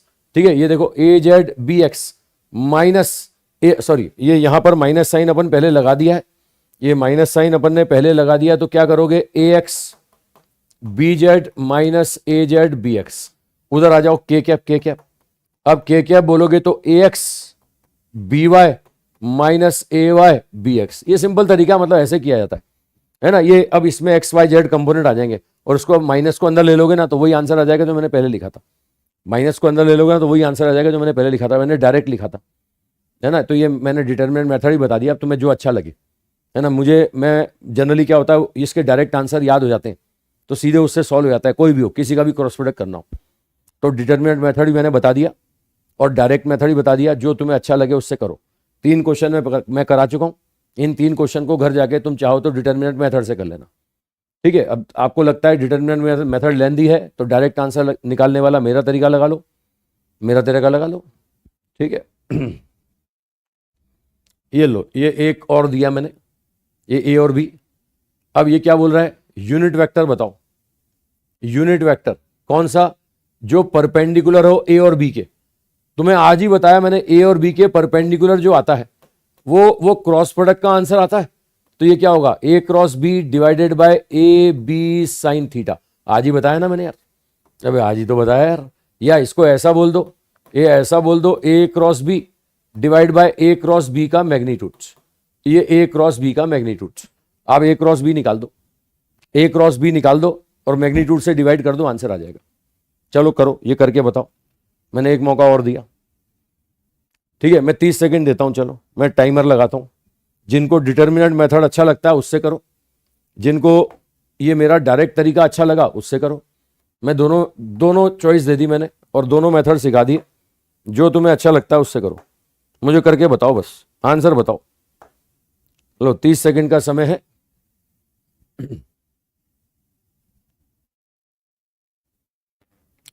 भाई टीचर को पता है बेटा कौन सा मेथड आसान होता है।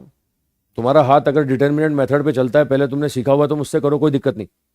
लेकिन इससे एक बार जो मैंने तरीका बताया उससे एक बार करके देखो, इजी हो जाता है, आसान हो जाता है। ठीक है, और आपको लगता है कि नहीं फॉर्मूला याद नहीं कर पाते हैं तो तुम डिटरमिनेंट मेथड करो।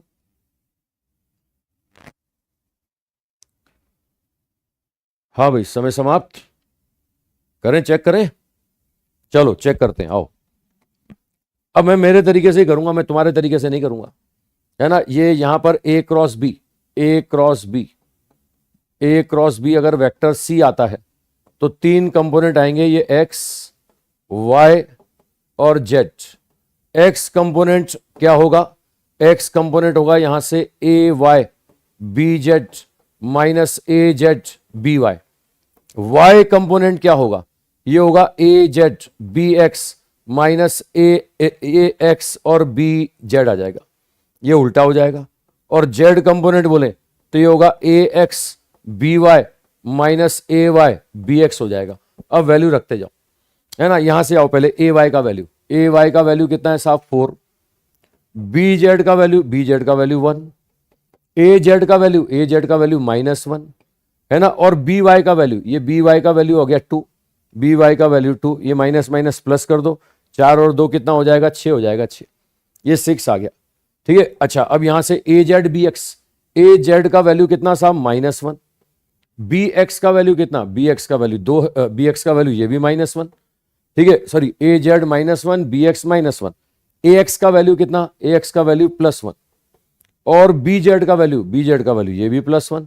देखो सॉल्व करें, माइनस माइनस प्लस, ये 1 हो गया 1, 1 - 1 ये तो 0 आ गया, 0, ये तो 0 आ गया, ठीक है। अब यहां पर जेड कंपोनेंट निकालें, जेड कंपोनेंट ए एक्स का वैल्यू कितना है साहब 1, है ना, बी वाई का वैल्यू कितना, बी वाई का वैल्यू है 2, ए वाई कितना, ए वाई कितना, ए वाई 4, ए वाई 4 और बी एक्स कितना, ये बी एक्स का वैल्यू होगा -1।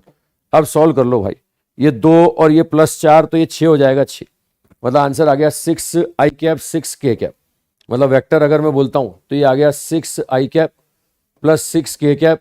मैग्नीट्यूड कितना हो जाएगा 6√2 हो जाएगा, इसका मैग्नीट्यूड हो जाएगा 6√2, है ना। अब ये सॉल्व करते हैं यहां से, तो इसका मैग्नीट्यूड निकालोगे ना, √6 का स्क्वायर प्लस 6 का स्क्वायर तो 6√2, 6 से डिवाइड कर दो, आंसर आ गया आई कैप प्लस के कैप अपन √2, आंसर आएगा आई कैप प्लस के कैप अपन √2। आई थिंक आ रहा है भाई, बहुत सारे बच्चों ने आंसर दे दिया मुझे, वेरी गुड, मतलब क्वेश्चन कर रहे हैं भाई, यही अप्रोच चाहिए भाई, क्वेश्चन करने और क्या यार। तो प्रैक्टिस कर करके ही चीजें डेवलप हो जाती हैं।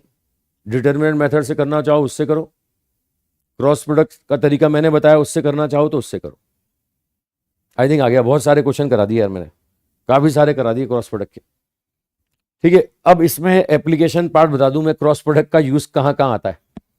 क्रॉस प्रोडक्ट का यूज एक तो आता है वो कोप्लेनर चेक करने में, अभी बताया था थोड़ी देर पहले मैंने, ये कोप्लेनर अगर वेक्टर है तो तुम्हें पता है क्रॉस प्रोडक्ट क्या होता है, क्रॉस प्रोडक्ट 0 होता है, मैंने रिलेशन बताया था, एक्स कंपोनेंट का एक्स से रेशो, वाई कंपोनेंट का वाई से रेशो, है ना, और जेड कंपोनेंट का जेड से रेशो, ये बराबर आता है, मैंने बताया था ना साहब, एक्स का एक्स से रेशो, वाई का वाई से रेशो, जेड का जेड से रेशो, ये बराबर आता है भाई। एक और एप्लीकेशन है इसका एरिया वेरिया निकालने में, है ना, ये ज्योमेट्रिकल शेप देते हैं, ट्राइंगल देते हैं, रेक्टेंगल देते हैं, है ना, ट्राइंगल रेक्टेंगल उनका एरिया निकालने को बोलते हैं साहब, है ना, ट्राइंगल और रेक्टेंगल उसका एरिया निकालने को बोलते हैं। तो लो साहब यहां पर देखो, मैं आपको डायरेक्ट आंसर बता रहा हूं, अगर एरिया ऑफ ट्राइंगल बोलता है ना तो ये होगा हाफ ए क्रॉस बी, ये 2 वेक्टर हैं साहब, देखो ना, एक वेक्टर ए एक वेक्टर बी, ये ट्राइंगल बन रहा है इनको मिला करके, अरे लो इनको मिला करके ट्राइंगल बन गया, एक वेक्टर ए है एक वेक्टर बी है, तो यहां से ट्राइंगल का एरिया बोलते हैं हाफ ए क्रॉस बी,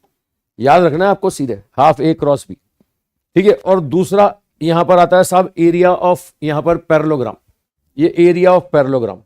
अब एरिया ऑफ पैरेललोग्राम में 2 केस देते हैं, एक तो ये दोनों साइड दे दी आपको, ये ए वाली साइड और ये बी वाली साइड, अगर ए वाला साइड और बी वाला साइड दिया है तो ये होगा A cross B, area of parallelogram.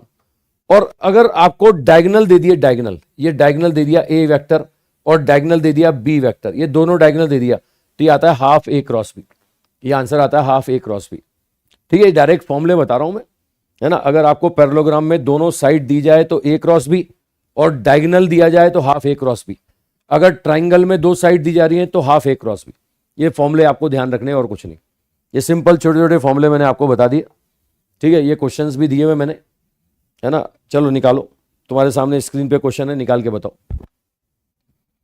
अब एनएलएम का बहुत बेसब्री से इंतजार कर रहे हो, करूंगा भाई, है ना, थोड़ा ये खत्म कर दो यार, प्रैक्टिस करा दूं थोड़ी सी यार, घास थोड़ी काटनी यार, क्वेश्चन तो कराने पड़ेंगे ना, चीज तो तरीके से खत्म करनी पड़ेगी। क्रॉस प्रोडक्ट करने के मैंने तुम्हें इतनी सारी प्रैक्टिस करा दी, उसी का यूज है ए और बी। ये क्या दिया हुआ है, ट्राइंगल दिया हुआ है, ट्राइंगल, है ना, तो ट्राइंगल का एरिया अगर मैं बोलता हूं एरिया, तो क्या बोलोगे, हाफ ए क्रॉस बी का मैग्नीट्यूड बोलोगे। अब ए क्रॉस बी निकाल लो, है ना, उसका मैग्नीट्यूड निकाल ही लोगे, आंसर आ जाएगा। ठीक है, अब तुम डिटर्मिनेंट मेथड से करना चाहो, मेरे वाले मेथड से करना चाहो, जिससे करना चाहो कर लो, जिससे करना चाहो कर लो। ठीक है, अब बीच बीच में कई बच्चे कमेंट करते हैं, मैं देखता नहीं हूं तो बार बार सर एक बार इसमें ये कैसे आ गया, उसमें वो कैसे आ गया।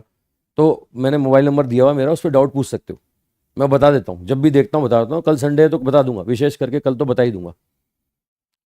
ठीक है, चलो ये कर लेना भाई, कर लेना, है ना, तुम्हारे भरोसे छोड़ रहा हूँ मैं। ये ए और बी, इसमें एडजेसेंट साइड दी हुई है, पैरेललोग्राम में साइड दी हुई है, साइड डायगोनल नहीं दिया हुआ। अगर साइड नहीं, साइड दी हुई है तो एरिया बोलोगे magnitude of A cross B. अगर साइड दी हुई है तो एरिया बोलोगे magnitude of A cross B. और अगर यही डायगोनल दे देता, डायगोनल है ना, देखो ये डायगोनल दिए, ये पैरेललोग्राम में दो डायगोनल दिए। अब अगर एरिया बोलता है तो एरिया बोलूंगा half of A cross B, half of A cross B. कर लोगे भाई? तो बहुत सारे मैंने ये होमवर्क दे दिया है, 3 क्वेश्चन तुम अपने आप करोगे, ये तुम्हारे भरोसे पे छोड़ दिया मैंने। 3 क्वेश्चन तुम अपने आप करोगे, रख लूं उम्मीद, कर लोगे? कर लूं भरोसा, करोगे भाई? मैंने क्लास में 5-5 क्वेश्चन करा दिए क्रॉस प्रोडक्ट के यार, है ना। अब उम्मीद करता हूं तुम कर लोगे यार। यस और नो करो, करो करो, जल्दी बोलो, मुझे भरोसा दो, करोगे कि नहीं करोगे? एक बच्चा नंबर वापस मांग रहा है, अब तो नहीं दूंगा बेटा, तेरे को तो नहीं दूंगा, अब तो ढूंढ मेरा नंबर, ढूंढ अब तो। ठीक है, ये कोप्लेनर का मैंने पहले कंडीशन बता दिया तुम्हें, 2 वेक्टर हैं, कोप्लेनर है ना। तो कोप्लेनर के लिए कंडीशन क्या है साहब? एक्स कंपोनेंट का रेशो बराबर वाई कंपोनेंट का रेशो, यही करना है ना। ए एक्स अपॉन बी एक्स बराबर ए वाई अपॉन बी वाई बराबर ए जेड अपॉन बी जेड। ये सिंपल प्रॉपर्टी है, 2 वेक्टर के कोप्लेनर होने का प्रॉपर्टी है, मैंने बता दिया, क्वेश्चन भी करा दिया आपको पहले। तो ये इसका एप्लीकेशन पार्ट है क्रॉस प्रोडक्ट का, इसमें क्रॉस प्रोडक्ट करने की जरूरत नहीं है, इसमें क्रॉस प्रोडक्ट करने की जरूरत नहीं है। ठीक है, ये 2 वेक्टर दिए हुए हैं, अपने आप कर लेना घर पे, कोप्लेनर है ना, अपने आप घर पे करना, इसे घर पे कर लेना, दे दिया मैंने, होमवर्क में दे दिया मैंने, तो होमवर्क दे दिया भाई। अच्छा आंसर लिख दूं, आंसर लिखूं इनके, मतलब तुम्हें भरोसा नहीं कि तुम आंसर निकाल पाओगे कि नहीं निकाल पाओगे? निकाल लोगे, निकाल लोगे, मुझे भरोसा है तुम निकाल लोगे यार, इतनी सारी प्रैक्टिस कराई मैंने यार, और मॉड्यूल भी दे रखा है अपन ने, और मॉड्यूल तुमने देख लिया कि भर भर के क्वेश्चन दिए अपन ने, खूब सारे क्वेश्चन दिए मैंने उसमें, खूब प्रैक्टिस कराई उसमें। ठीक है, तो मॉड्यूल करो, जो डाउट आए वो पूछो। असली फिजिक्स मेरा पढ़ाना अब शुरू होगा, मैं क्लियर कर दूं, मैं जल्दी जल्दी क्यों भाग रहा था, मैं तुम्हें क्लियर कर दूं। कई बच्चे सोच रहे होंगे कि मैं ऐसा ही पढ़ाता हूं, मैं ऐसे ही जल्दी भाग जाता हूं, है ना। तो मैं क्लियर कर दूं तुम्हें, जो अपने अचीवर के लास्ट वाले फेज आते हैं ना, इनका कोर्स तो टाइम पे खत्म करना है, कोर्स तो खत्म करना होता है अपने को वही फरवरी एंड में, है ना। अब फरवरी एंड में कोर्स करना है, तो शुरू के चैप्टर होते हैं बेसिक मैथ्स वेक्टर, जनरली या तो ये छोड़ दिए जाते हैं बच्चों के भरोसे, क्योंकि नॉर्मली इस समय तक जो बच्चे अपने पास पढ़ने आते हैं वो कौन से आते हैं? जो थोड़े बहुत नंबरों से रह गए, एग्जाम में थोड़ा बहुत जानकार हैं, जो रिपीटर हैं, है ना, वो जनरली ऐसे फेज में वो बच्चे एडमिशन लेते हैं। तो ऐसे बच्चों के लिए बेसिक मैथ्स और वेक्टर की उम्मीद की जाती है कि ये जानते होंगे, हालांकि अपन ने पूरा समय लेके पढ़ाया। देखो आज 9वां लेक्चर है ना, खूब सारे क्वेश्चन कराए हैं, बस ये कि थोड़ी सी स्पीड मैंने फास्ट रखी है, इस उम्मीद में कि यार मैथमेटिक्स से तुम जल्दी जल्दी कर लोगे। ठीक है, अब फिजिक्स में पैटर्न क्या रहेगा? वही पैटर्न रहेगा जो क्लास में रहता है ना। हालांकि यहां भी क्या होगा भाई, तुम्हें पूरा मौका मिलेगा क्वेश्चन करने का, तुम्हें पूरा समय दूंगा मैं, तुम्हें पूरा समय दूंगा, लिखने का समय दूंगा, है ना, और जो नहीं लिख पाओगे वो लिखा लिखाया दूंगा मैं। अच्छा एक बच्चा बोल रहा है सर मेरे तो 181 मार्क्स थे, मैं पढ़ा हुआ नहीं हूं। तो बेटा मैंने 0 से ही पढ़ाया तुझे, ये मान के पढ़ाया कि तुझे कुछ नहीं आता था, घबराओ मत, है ना, ढंग से ही पढ़ेंगे, ढंग से पढ़ेंगे, जहां समय देना होता है पर्याप्त समय दिया जाता है, और जहां नहीं देना होता मैं दौड़ जाता हूँ। ठीक है, कर लोगे तुम, पिकअप कर लोगे। चलो अब मैं आगे की बात करूं, तो आगे हम लोग स्टार्ट कर रहे हैं अभी एनएलएम। मैं थोड़ा सा इंट्रोडक्शन दे दूं आपको। देखो मैकेनिक्स में क्या होता है, 2 पार्ट होते हैं, 2 पार्ट क्या लेते हैं अपन लोग, काइनेमेटिक्स और एक डायनेमिक्स। काइनेमेटिक्स में क्या करते हैं, मोशन की स्टडी करते हैं, लेकिन रीजन कोई नहीं बताता कि क्यों कर रहे हैं। आप देखोगे काइनेमेटिक्स वाले चैप्टर में हम लोग निकालते हैं डिस्टेंस, हम लोग निकालते हैं डिस्प्लेसमेंट, हम लोग निकालते हैं वेलोसिटी, हम लोग निकालते हैं एक्सेलेरेशन, है ना, रोज यही निकालते हैं। कभी इक्वेशन ऑफ मोशन से निकालते हैं, कभी मोशन अंडर ग्रेविटी में छोड़ के, गिरा के, फेंक के, टपका के निकालते हैं, है ना। ये डिस्टेंस निकालोगे, डिस्प्लेसमेंट निकालोगे, स्पीड, वेलोसिटी, एक्सेलेरेशन, कभी कभी एवरेज वेलोसिटी, कभी कभी एवरेज एक्सेलेरेशन, यही सब निकालेंगे। इसमें कभी मोशन बता के निकालते हैं, कभी डिफरेंशिएशन इंटीग्रेशन करके निकालते हैं, कभी ग्राफ बना के निकालते हैं, कभी इक्वेशन ऑफ मोशन से निकालते हैं, है ना, कभी रिलेटिव मोशन से निकालते हैं, कभी बारिश छाता से निकालते हैं। मतलब काइनेमेटिक्स में मोशन की स्टडी करते हैं, कोई ये नहीं बताता कि एक्सेलेरेशन आया कहां से, मतलब रीजन के बारे में बात नहीं करते। जैसे रीजन के बारे में बात करना स्टार्ट करते हैं ना, डायनेमिक्स शुरू होता है। डायनेमिक्स मैं आपको बता दूं, एक्सेलेरेशन का सबसे पहला जो रीजन आता है ना, वो आता है फोर्स। एक्सेलेरेशन का सबसे पहला रीजन मिलेगा फोर्स। ये जो एनएलएम है ना, न्यूटन लॉज ऑफ मोशन, इसमें दुनिया भर के फोर्स के बारे में पढ़ेंगे। जितने तरह के फोर्स होते हैं उनकी जानकारी अपन एनएलएम में लेंगे। फिर थोड़ा और आगे बढ़ोगे ना, तो हम जैसे ही आगे बढ़ेंगे जैसे आगे बढ़ेंगे तो फोर्स का रीजन क्या है? फोर्स का रीजन है साहब वर्क, फोर्स का रीजन है साहब एनर्जी, फोर्स का रीजन है साहब पावर, है ना भाई। कोई ऑब्जेक्ट चल रहा है, किस वजह से चल रहा है भाई? फोर्स लगाया। फोर्स लगाने पे क्या हुआ? फोर्स किसने लगाया? बोले वर्क किया होगा किसी ने एनर्जी सप्लाई किया होगा, किसी ने पावर डिलीवर किया होगा। तो अगला चैप्टर आएगा वर्क पावर एनर्जी, है ना। उसके बाद में ये सारे काम अपन चलते चलते कर रहे हैं अभी। लीनियर मोशन, ट्रांसलेशनल मोशन में कर रहे हैं साहब, है ना। फिर ट्रांसलेशनल मोशन में ये सारे काम करते हैं तो ट्रांसलेशनल मोशन के कंजर्वेशन लॉ आ जाते हैं। Conservation law, linear momentum conservation, mechanical energy conservation, है ना। तो ये कंजर्वेशन पढ़ने के बाद में हम लोग पढ़ेंगे साहब काइनेमेटिक्स। मैंने सीक्वेंस बता दिया आपको। पहले मैं एनएलएम लूंगा, फिर वर्क पावर एनर्जी लूंगा, फिर सेंटर मास लूंगा, फिर कॉल्यूजन लूंगा, कॉल्यूजन और कंजर्वेशन लॉ लूंगा। उसके बाद में लीनियर मोशन का काइनेमेटिक्स लूंगा, ठीक है। लीनियर मोशन के काइनेमेटिक्स के बाद में फिर हम जाते हैं एंगुलर मोशन में। जो काम हमने चलते चलते किए हैं वो सारे काम हम लोग फिर घूमते घूमते करेंगे, है ना। एंगुलर मोशन में फिर आता है काइनेमेटिक्स और डायनेमिक्स। तो उसमें पढ़ते हैं अपन सर्कुलर मोशन, रोटेशनल मोशन, है ना। ये मैंने पूरा सीक्वेंस बता दिया किस सीक्वेंस में मैं चलने वाला हूं, है ना। पहले सीक्वेंस में पहले मैं क्या ले रहा हूं? एनएलएम। पहले मैं मोशन की स्टडी कर रहा हूं, लेकिन कारण जानते हुए। सबसे पहला कारण कौन है? फोर्स। एक्सेलेरेशन आएगा तो किससे आएगा? फोर्स से आएगा। तो पहले हम लोग इस एनएलएम वाले चैप्टर में फोर्स पढ़ने वाले, ठीक है। ठीक है। ये क्या है? बच्चा बोल रहा है कि सब काइनेमेटिक्स के बिना समझ में आ जाएगा क्या? मास्टर है भाई तेरे सामने, मैं समझा दूंगा, सब मैं समझाऊंगा, घबरा मत। मैंने इतनी बड़ी भूमिका बनाई ना, और बरसों से पढ़ा रहा हूं, तो मुझे पता है कि क्या समझाना है, कैसे समझाना है, कब समझाना है, कौन सा टॉपिक कैसे उठाना है, मुझे पता है। चलो अब हम लोग समझना शुरू करें। अब तुम लोग कमेंटबाजी बंद करो, है ना। मैं अब पूरा का पूरा यहाँ पर थोड़ा बहुत बोलूंगा। अगले 10 मिनट में बोलने वाला हूं, तुम्हें सुनना पड़ेगा। फिर मैं सब लिखवा दूंगा, लिखने का पूरा पूरा मौका दे दूंगा। पहले मुझे सुनो, ठीक है। सुनो, देखो साहब, यहां पर चैप्टर का नाम है न्यूटन लॉज ऑफ मोशन। इसने न्यूटन ने मोशन के बारे में समझाया साहब। देखो, न्यूटन से पहले और भी साइंटिस्ट लोग आए, उन्होंने भी मोशन को समझाने की कोशिश करी, लेकिन ढंग से समझा नहीं पाए। ढंग से किसने समझाया? न्यूटन ने। इससे पहले एरिस्टोटेल ने कुछ ना कुछ बोला, गैलीलियो साहब ने भी कुछ ना कुछ बोला, लेकिन वो स्टेटमेंट सही नहीं थे, सही तरीके से एक्सप्लेन नहीं कर पा रहे थे। मोशन को सही एक्सप्लेन किया न्यूटन ने। तो न्यूटन ने लॉ बना दिए साहब। न्यूटन ने मोशन के लिए लॉ बना दिए। 3 लॉ सुनोगे आपने, फर्स्ट लॉ, सेकंड लॉ और थर्ड लॉ। मतलब ये न्यूटन बड़ा चालाक आदमी था साहब। एक लॉ में पूरी बात नहीं बता पाया तो दूसरा लॉ बना दिया, दूसरे लॉ में पूरी बात नहीं बना पाए तो तीसरा लॉ बना दिया। और यही कल्चर आगे के साइंटिस्ट लोगों ने फॉलो किया। वो आगे जब ग्रेविटेशन पढ़ते हैं ना, तो ग्रेविटेशन में वो केपलर आता है, केपलर। उस केपलर ने भी 3 लॉ बना दिए साहब। एक लॉ में पूरी बात नहीं बताई तो दूसरा, दूसरे में पूरी बात नहीं बताई तो तीसरा। मतलब केपलर साहब भी 3 लॉ बना के आ गए। अच्छा, यही नहीं, जब वो हीट पढ़ते हो ना, जब हीट पढ़ते हो, थर्मोडायनेमिक्स पढ़ते हो, तो थर्मोडायनेमिक्स में भी लॉ बन गए, फर्स्ट लॉ, सेकंड लॉ। अच्छा, फर्स्ट लॉ बन गया, सेकंड लॉ बन गया, फिर साइंटिस्ट लोगों को बच गया, लगा कि यार कुछ बात बताना भूल गए, तो जीरो लॉ बना दिया, जीरो लॉ, है ना। तो ये 3 लॉ बनाते आ रहे हैं सब। तो कोई दिक्कत नहीं, अपन यहां से स्टार्ट करने वाले हैं। क्या? फोर्सेस के बारे में पढ़ने वाले हैं, न्यूटन लॉज ऑफ मोशन पढ़ने वाले हैं। चलो, अब सबसे पहले आता है न्यूटन का फर्स्ट लॉ, ठीक है। सबसे पहले आता है न्यूटन का फर्स्ट लॉ, ठीक है। अच्छा, क्या क्या पढ़ना है ओवरव्यू मैंने बता दिया, मैं बता दूं एक बार फिर।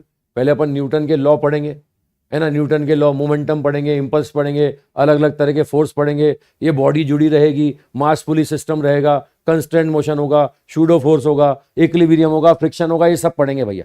ये पढ़ेंगे, एक एक करके पढ़ते चलो, है ना। एक एक करके पढ़ते चलो, उम्मीद रखो, है ना। अच्छा ही पढ़ाऊंगा, बढ़िया ही पढ़ाऊंगा, ढंग से ही पढ़ाऊंगा, कोई घास नहीं कटेगी, है ना। पूरा मौका दूंगा, लिखवाऊंगा, ढंग से पढ़ाऊंगा, है ना। ये तो क्या बेसिक मैथ्स और वेक्टर के लेक्चर नहीं थे अपने पास, फिर भी कराना था, इसलिए अपन ने करा दिया। कोर्स तो टाइम पे कराना है, तुम्हें अच्छी तरह पता है।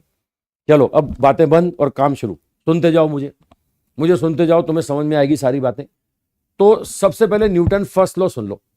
न्यूटन फर्स्ट लॉ क्या बोलता है कि कोई भी चेंज दुनिया में बिना फोर्स के पॉसिबल नहीं है। बिना फोर्स के कोई भी चेंज पॉसिबल नहीं है, ठीक है। सुनना भैया, है ना। कोई कुछ भी बदलना चाहते हो, कोई मतलब मैं और आसान भाषा में समझाऊं, तो कोई ऑब्जेक्ट रेस्ट पर है ना तो रेस्ट पे रहेगा, अगर यूनिफॉर्म मोशन में है ना तो यूनिफॉर्म मोशन में रहेगा, जब तक कि आप कोई एक्सटर्नल फोर्स अप्लाई नहीं करते। रुको, मैं एक बात और बोलता हूं, जो हो रहा है वही होता रहेगा, अगर जो कर रहे हो वही करते रहोगे। ठीक है, सुन लो ढंग से सुन लो, तुम रिलेट कर पाओगे इस बात को, है ना। आप जैसा पढ़ाई कर रहे हैं वैसा ही पढ़ते रहे तो वैसे ही नतीजे आते रहेंगे जैसे आते रहे हैं।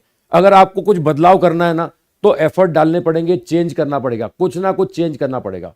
न्यूटन फर्स्ट लॉ क्या बोलता है? कोई भी चेंज बिना फोर्स के पॉसिबल नहीं है, बिना एफर्ट के कोई भी चेंज पॉसिबल नहीं है। आपको चेंज करना है तो किसकी जरूरत पड़ेगी? फोर्स की। अच्छा, क्या क्या चेंज कर सकता है पहले क्लियर करो, फोर्स क्या क्या चेंज कर सकता है। मैं आपको बता दूं, फोर्स डायरेक्शन को बदल सकता है, फोर्स स्पीड को बदल सकता है, फोर्स दोनों काम एक साथ कर सकता है, डायरेक्शन भी बदल सकता है, स्पीड भी बदल सकता है, दोनों काम एक साथ कर सकता है। अच्छा रुको, अगर मालूम पड़ा मैंने किसी बॉडी पे फोर्स लगाया और इनमें से दोनों में से कोई भी काम नहीं हुआ, स्पीड भी नहीं बदली, डायरेक्शन भी नहीं बदली, तो क्या मैंने फोर्स नहीं लगाया क्या? ऐसे केस में फोर्स क्या करेगा? ऐसे केस में फोर्स इंटरमोलिकुलर फोर्सेस के अगेंस्ट काम करेगा। इंटरमोलिकुलर फोर्सेस के अगेंस्ट काम करेगा मतलब वो स्ट्रेस डेवलप करेगा, वो स्ट्रेन डेवलप करेगा, वो डिफॉर्मेशन लाएगा, डिफॉर्मेशन। ठीक है, मैं क्लियर कर दूं क्या करेगा। फोर्स क्या क्या कर सकता है? फोर्स स्पीड बदल सकता है, फोर्स डायरेक्शन को बदल सकता है, और इनमें से कोई भी काम नहीं हो रहा तो या तो वो क्या करेगा? स्ट्रेस डेवलप करेगा, स्ट्रेन डेवलप करेगा, वो डिफॉर्मेशन लाएगा, है ना। तुम अपनी कुर्सी पे बैठे हो, बेंच पे बैठे हो, है ना, तो क्या क्या वहां पर बेंच के ऊपर फोर्स नहीं लग रहा? क्या फोर्स लग रहा है। इस फोर्स ने स्पीड को नहीं बदला, इस फोर्स ने डायरेक्शन को नहीं बदला, तो इस फोर्स ने क्या किया? इस फोर्स ने स्ट्रेस डेवलप किया, स्ट्रेन डेवलप किया। ठीक है, यहां पर ये फोर्स क्या कर रहा है? स्ट्रेस और स्ट्रेन डेवलप कर रहा है भैया, मेरी भावनाएं समझ लो भैया। कोई फोर्स क्या करेगा? या तो डायरेक्शन को चेंज करेगा या स्पीड को चेंज करेगा।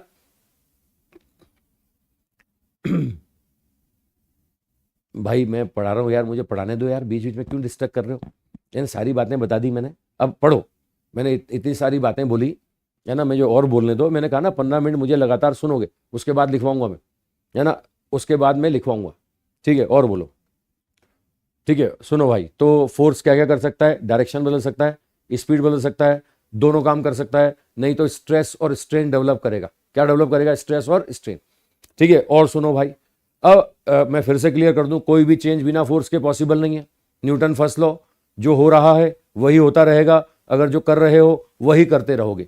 ठीक है, आपको कोई भी चेंज करना है तो फोर्स चाहिए, ये न्यूटन का फर्स्ट लॉ यही आता है। एवरी बॉडी कंटिन्यूज टू इस स्टेट ऑफ रेस्ट, कोई रेस्ट पर है तो रेस्ट पे रहेगा, और अगर यूनिफॉर्म मोशन में है तो यूनिफॉर्म मोशन में रहेगा, जब तक कि आप कोई चेंज अप्लाई नहीं करते। मतलब आपको चलाना है तो क्या करना पड़ेगा? फोर्स लगाना पड़ेगा। अब रुक जाओ और सुनो मेरी बात, इसी लॉ को बोलते हैं law of inertia. Newton first law को ही बोलते हैं बट लॉ ऑफ इनर्शिया। ये लॉ ऑफ इनर्शिया क्यों बोलते हैं साहब? इनर्शिया एक प्रॉपर्टी होती है जो लीनियर मोशन में चेंज का अपोज करती है। लीनियर मोशन में चेंज के अपोज की प्रॉपर्टी को क्या बोलते हैं? इनर्शिया। देखो आप क्या बोल रहे हैं, आप बोल रहे हैं कि चेंज के लिए फोर्स की जरूरत है, क्यों?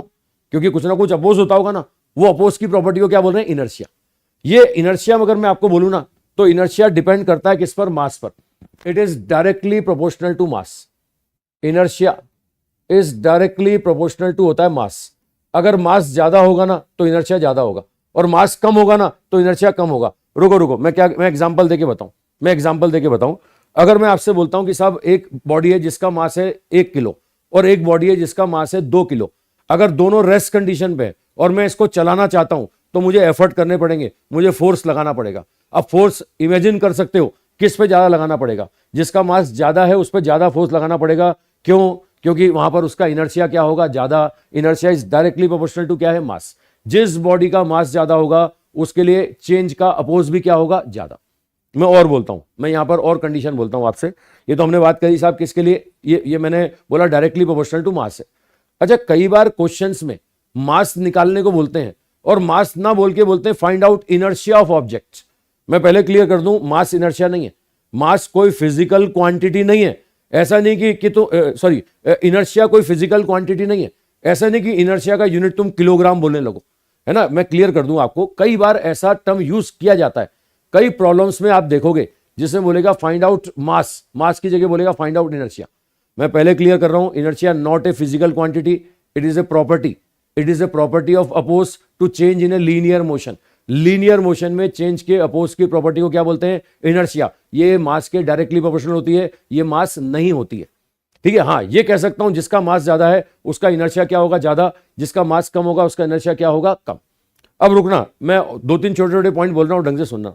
ये इनर्शिया सिर्फ और सिर्फ मास पे डिपेंड करता है, ये स्टेट पे डिपेंड नहीं करता, ये साइज पे डिपेंड नहीं करता, ये शेप पर डिपेंड नहीं करता। It is independent from size and shape, it only depends on मास।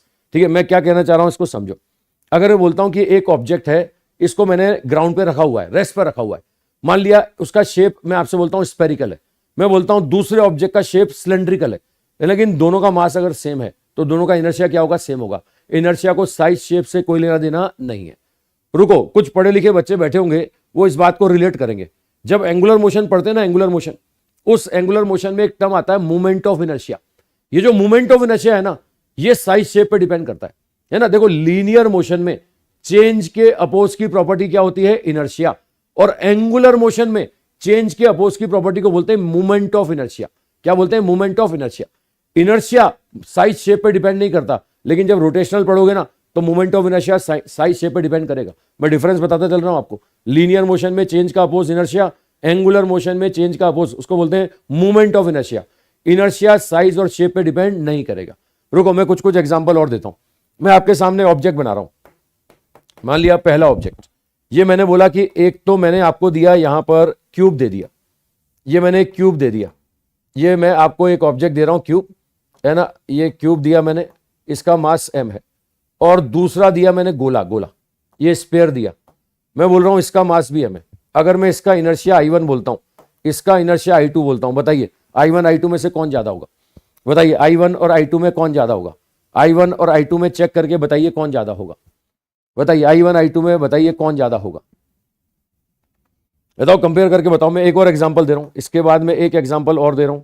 मैं आपसे बोल रहा हूं कि साहब एक तो मैंने यहां पर दिया आपको गोला, और एक दे दिया मैंने आपको बेलन, सिलेंडर दे दिया, ये लो सिलेंडर दे दिया। मैं मास बोल रहा हूं साहब इसका मास m है, इसका मास 2m है, इसका इनर्शिया I1 है, इसका I2 है। अब बताइए कौन ज्यादा होगा? ठीक है, पहले वाले एग्जांपल में मैं क्या बोलूंगा? मास बराबर है तो I1 बराबर I2। दूसरे वाले एग्जांपल में जिसका मास ज्यादा है उसका इनर्शिया ज्यादा होगा, यानी क्या बोलोगे? I1 लेस देन क्या होगा? I2। मास पे डिपेंड करता है inertia. Inertia is directly proportional to mass, ये साइज शेप पे डिपेंड नहीं करता है। अच्छा, एक पॉइंट और क्लियर कर दूं, it is independent from state, ये स्टेट पे भी डिपेंड नहीं करता है। स्टेट में क्लियर कर दूं आपको, अगर ये गाड़ी है, इस गाड़ी को रेस्ट कंडीशन से आपको चलाना है, ये व्हीकल है, मास m है, इनिशियली रेस्ट पर है ना, और यही गाड़ी है, ये चल रही है कांस्टेंट वेलोसिटी से, मास m है और ये चल रहा है साहब कांस्टेंट वेलोसिटी से, वेलोसिटी कांस्टेंट है। इसका इनर्शिया में बोलता हूं I1 और इसका इनर्शिया में बोलता हूं I2। बताइए, आज बताइए I1 I2 बताइए, I1 और I2 बताइए। ठीक है, आज भी I1 और I2 क्या होगा? सेम होगा। मैंने कहा ना, सिर्फ किस पे डिपेंड करता है? मास। जब जब चेंज करोगे अपोज होगा, उस अपोज की प्रॉपर्टी को क्या बोलते हैं? इनर्शिया। तो रेस्ट कंडीशन में भी इनर्शिया वही होगा और मूविंग कंडीशन में भी इनर्शिया क्या होगा? सेम होगा। Inertia is independent from state of object, size and shape of object. I think property clear हो गई। इनर्शिया साइज शेप पे डिपेंड नहीं करता, स्टेट पे डिपेंड नहीं करता। ठीक है, ये सेम होगा। चलो मैं और बोलता हूं, है ना। इनर्शिया क्या है समझ में आ गया सबको? अब आगे बढ़े। देखो, जब जब चेंज होगा तब तक अपोज होगा ना, और उस अपोज की प्रॉपर्टी को इनर्शिया बोलोगे ना, तो तीन तरह के चेंज आपको मिलेंगे। एक होता है state of rest, rest condition का चेंज, है ना, इसके इनर्शिया को बोलते हैं इनर्शिया ऑफ रेस्ट। एक होता है यूनिफॉर्म मोशन वाली कंडीशन में चेंज, तो इसको बोलते हैं इनर्शिया ऑफ मोशन। और एक होता है साहब डायरेक्शन का चेंज, इसको बोलते हैं इनर्शिया ऑफ डायरेक्शन। देखो, तीन तरह के चेंज होंगे, मैं क्लियर कर दूं। रेस्ट कंडीशन से चलाना चाहते हो, उसका अपोज होगा, इसको बोलेंगे inertia of rest. Uniform motion वाले कंडीशन से चलाना चाहते हो, रोकना चाहते हो, स्पीड बदलना चाहते हो, अपोज होगा, इसको बोलेंगे इनर्शिया ऑफ मोशन। और डायरेक्शन का चेंज करना चाहते हो ना, इसको बोलोगे इनर्शिया ऑफ डायरेक्शन। तीन तरह के इनर्शिया होंगे, तीनों सुनते जाओ एक एक करके, है ना, एक एक करके तीनों सुनते जाओ। अगर मैं आपसे बोलता हूं रेस्ट कंडीशन में, मान लिया मैं यहां पर एक बस में खड़ा हूं, है ना, मैं बस में खड़ा हूं और बस रेस्ट पर थी, अचानक से बस चली, अचानक से बस चली, बताइए मेरे साथ क्या होगा? अचानक से अगर बस चलता है तो मेरे साथ क्या होगा? मेरे पांव बस से जुड़े हुए हैं, पांव और बस के बीच में फ्रिक्शन है, पांव और बस के बीच में जुड़ाव है, तो पांव मेरे बस को फॉलो करेंगे, बस के साथ आगे जाएंगे। मेरे पांव बस से जुड़े थे, बस के साथ आगे जाएंगे। लेकिन बॉडी क्या है, बॉडी इनर्शिया ऑफ रेस्ट को फॉलो करेगी, तो बॉडी वहीं रह जाएगी, पांव आगे जाएंगे। अब इमेजिन करके देखो, मेरे पांव आगे हैं और मेरी बॉडी पीछे है, तो ऐसा लगेगा कि मैं कहां चला गया, मैं पीछे चला गया। मैं पीछे चला गया या पीछे रह गया, मैं पीछे रह गया। मेरी बॉडी इनर्शिया ऑफ रेस्ट को फॉलो कर रही थी, तो मेरी बॉडी पीछे रह गई, और पांव बस के साथ जुड़े हुए थे, तो पांव बस के साथ आगे लग गए। ठीक है, अब काम की बात सुन लो। यहां पर दो पर्सन अगर मैं आपको बोलता हूं, एक पर्सन बस में बैठा हुआ है और एक पर्सन ग्राउंड पे बैठा हुआ है, दोनों के हिसाब से आंसर सेम आएगा, लेकिन बोलने का तरीका बदल जाएगा। ग्राउंड वाला जो है ना, वो बताएगा इनर्शिया ऑफ रेस्ट। ग्राउंड वाला क्या बोलेगा, ग्राउंड वाला बोलेगा बॉडी इनर्शिया ऑफ रेस्ट की वजह से वहीं रह गई, पांव कहां चले गए, आगे चले गए। लेकिन वो बस के अंदर जो आदमी खड़ा था ना, वो बोलता है जिस पे बीतती है वही जानता है। वो बोलेगा बस के अंदर आओ, और जैसे ही कोई बस के अंदर जाएगा ना, तो बस के चलते ऐसा लगता है पीछे की तरफ झटका लगा, बस के चलते ऐसा लगता है पीछे की तरफ झटका लगा। वास्तव में ये कोई झटका नहीं है, वास्तव में ये कोई फोर्स नहीं है। मैं क्लियर कर दूं, जब कुछ ना हो और लगने लगे कि कुछ कुछ है, इसको शूडो बोलते हैं भाई, शूडो। जब वास्तव में कुछ नहीं है और लग रहा है कि कुछ है, तो इसको शूडो बोलते हैं। ये शूडो की फीलिंग किसको आई, ये शूडो की फीलिंग आई साहब बस के अंदर बैठने वाले को। ये शूडो फीलिंग आ रही है बस के अंदर बैठने वाले को। ग्राउंड वाले को शूडो की फीलिंग नहीं आ रही, जिस पे बीतती है वही जानता है। बस के अंदर वाला क्या बोलेगा, बस के स्टार्ट होते ही पीछे की तरफ झटका लगा, जबकि ग्राउंड वाला क्या बोलेगा, ग्राउंड वाला बोलेगा बॉडी इनर्शिया ऑफ रेस्ट की वजह से वहीं रह गई और पांव बस से जुड़े थे तो आगे चले गए। आंसर दोनों क्या बोल रहे हैं, आंसर बोल रहे हैं कि बॉडी पीछे है, बॉडी बस के रेस्पेक्ट में कहां है, पीछे।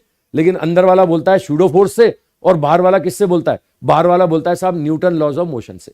ठीक है, तो ये क्या था, ये था inertia of rest. I think inertia of rest clear हो गया सबको। चलो मैं और एग्जांपल देता हूं, मैं इस एग्जांपल को रिपीट करता हूं, मैं और एग्जांपल देता हूं, है ना। बस के अंदर मैं खड़ा था, बस अचानक से एक्सीलेट हुआ, तो मेरी बॉडी कहां चली गई, पीछे चली गई। मेरी बॉडी पीछे चली गई, इसका रीजन मैंने क्या बोला, इनर्शिया ऑफ रेस्ट। ठीक है, चलो मैं इनर्शिया ऑफ रेस्ट के और एग्जांपल दूं। मैं इनर्शिया ऑफ रेस्ट का और एग्जांपल दूं। अगर मैं आपसे बोलूं कि भाई ये यहां पर एक ग्लास है, एक ग्लास है, एक कप है, एक कप है ना। इस कप को अगर मैं कहां रख दूं, यहां पर ग्राउंड पे रख दूं, और उसके ऊपर एक यहां पर प्लेट रख के इसके ऊपर एक कॉइन रख दूं, इसके ऊपर एक कॉइन रख दूं, है ना। अब 9th क्लास की किताब में आपने देखा होगा ऐसा एक डायग्राम होता था। 9th क्लास की बुक में एक डायग्राम होता था, कांच का ग्लास, ग्लास के ऊपर गत्ता, गत्ते के ऊपर कॉइन, और जैसे ही आप इस ग्लास को खींचोगे, जैसे ही इस गत्ते को खींचोगे, ये कॉइन कहां गिर जाएगा, ग्लास में गिर जाएगा।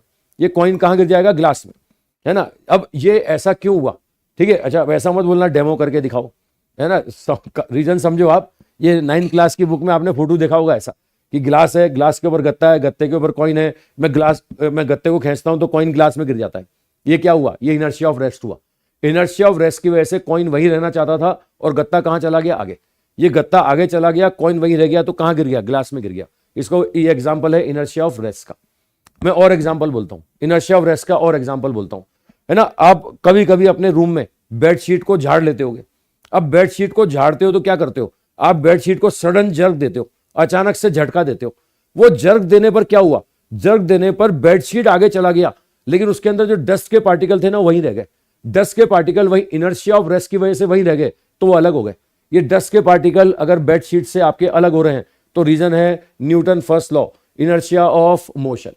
मैं और एग्जांपल दूं, है ना। कभी कभी क्या करते हैं, आप कंबल को टांग करके डंडे से पीट करके उसमें से डस्ट निकालते हैं, तो ये भी किसका एग्जांपल है, ये भी एग्जांपल है इनर्शिया ऑफ रेस्ट का, है ना। कंबल को डंडे से पीटोगे तो वो कंबल आगे जाएगा, डस्ट के पार्टिकल वहीं रह जाएंगे, अलग हो जाएंगे। ये भी क्या है, इनर्शिया ऑफ रेस्ट। मैं और एग्जांपल देता हूं इनर्शिया ऑफ रेस्ट का। इनर्शिया ऑफ रेस्ट का एक एग्जांपल और सुनो, है ना। कई बार पेड़ की डाल पर कोई फूल लगा होता है, फल लगा होता है। पेड़ की डाल पर कोई फूल या फल लगा हुआ है, अगर मैं डाल को पकड़ के खींचता हूं और छोड़ देता हूं तो इनर्शिया ऑफ रेस्ट की वजह से फूल फल वहीं रहना चाहता है, डाल आगे चली जाती है ना। डाल आगे चली जाती है तो कई बार टूट जाता है, अलग हो जाता है, वो फल या फूल डाल से अलग हो जाता है। ये भी किसका एग्जांपल है, ये भी एग्जांपल है इनर्शिया ऑफ रेस्ट। मैंने इतने सारे एग्जांपल दे दिए प्रैक्टिकल लाइफ के इनर्शिया ऑफ रेस्ट के, है ना। तो पहला इनर्शिया आई थिंक क्लियर हो गया। I think inertia of rest सबको समझ में आ चुका है, इनर्शिया ऑफ रेस्ट पकड़ में आ गया। चलो मैं और बोलता हूं। दूसरा इनर्शिया होता है इनर्शिया ऑफ मोशन। दूसरा इनर्शिया है इनर्शिया ऑफ मोशन। नाम से समझ में आ गया होगा, यूनिफॉर्म मोशन वाली चेंज में अपोज की प्रॉपर्टी को क्या बोलेंगे, inertia of motion. Uniform motion में चेंज के अपोज का प्रॉपर्टी क्या कहलाएगा? Inertia of motion. चलो मैं पहला एग्जांपल इसमें भी बस वाला लेता हूं। पहला एग्जांपल मैं इसमें भी बस वाला लेता हूं। मैं बस में खड़ा हुआ हूं और बस चल रहा है यूनिफॉर्म वेलोसिटी से, बस यूनिफॉर्म वेलोसिटी से चल रहा है ना। अब अचानक से बस में ब्रेक लगे, बदलाव हुआ, चेंज हुआ। मुझे बताइए बस में ब्रेक लगेंगे तो मेरे साथ क्या होगा? बस में ब्रेक लगेंगे तो मैं यहीं रहूंगा या मैं वहीं खड़ा रहूंगा कि आगे जाऊंगा? जैसे ही बस में ब्रेक लगेंगे मैं कहां जाऊंगा? आगे जाऊंगा।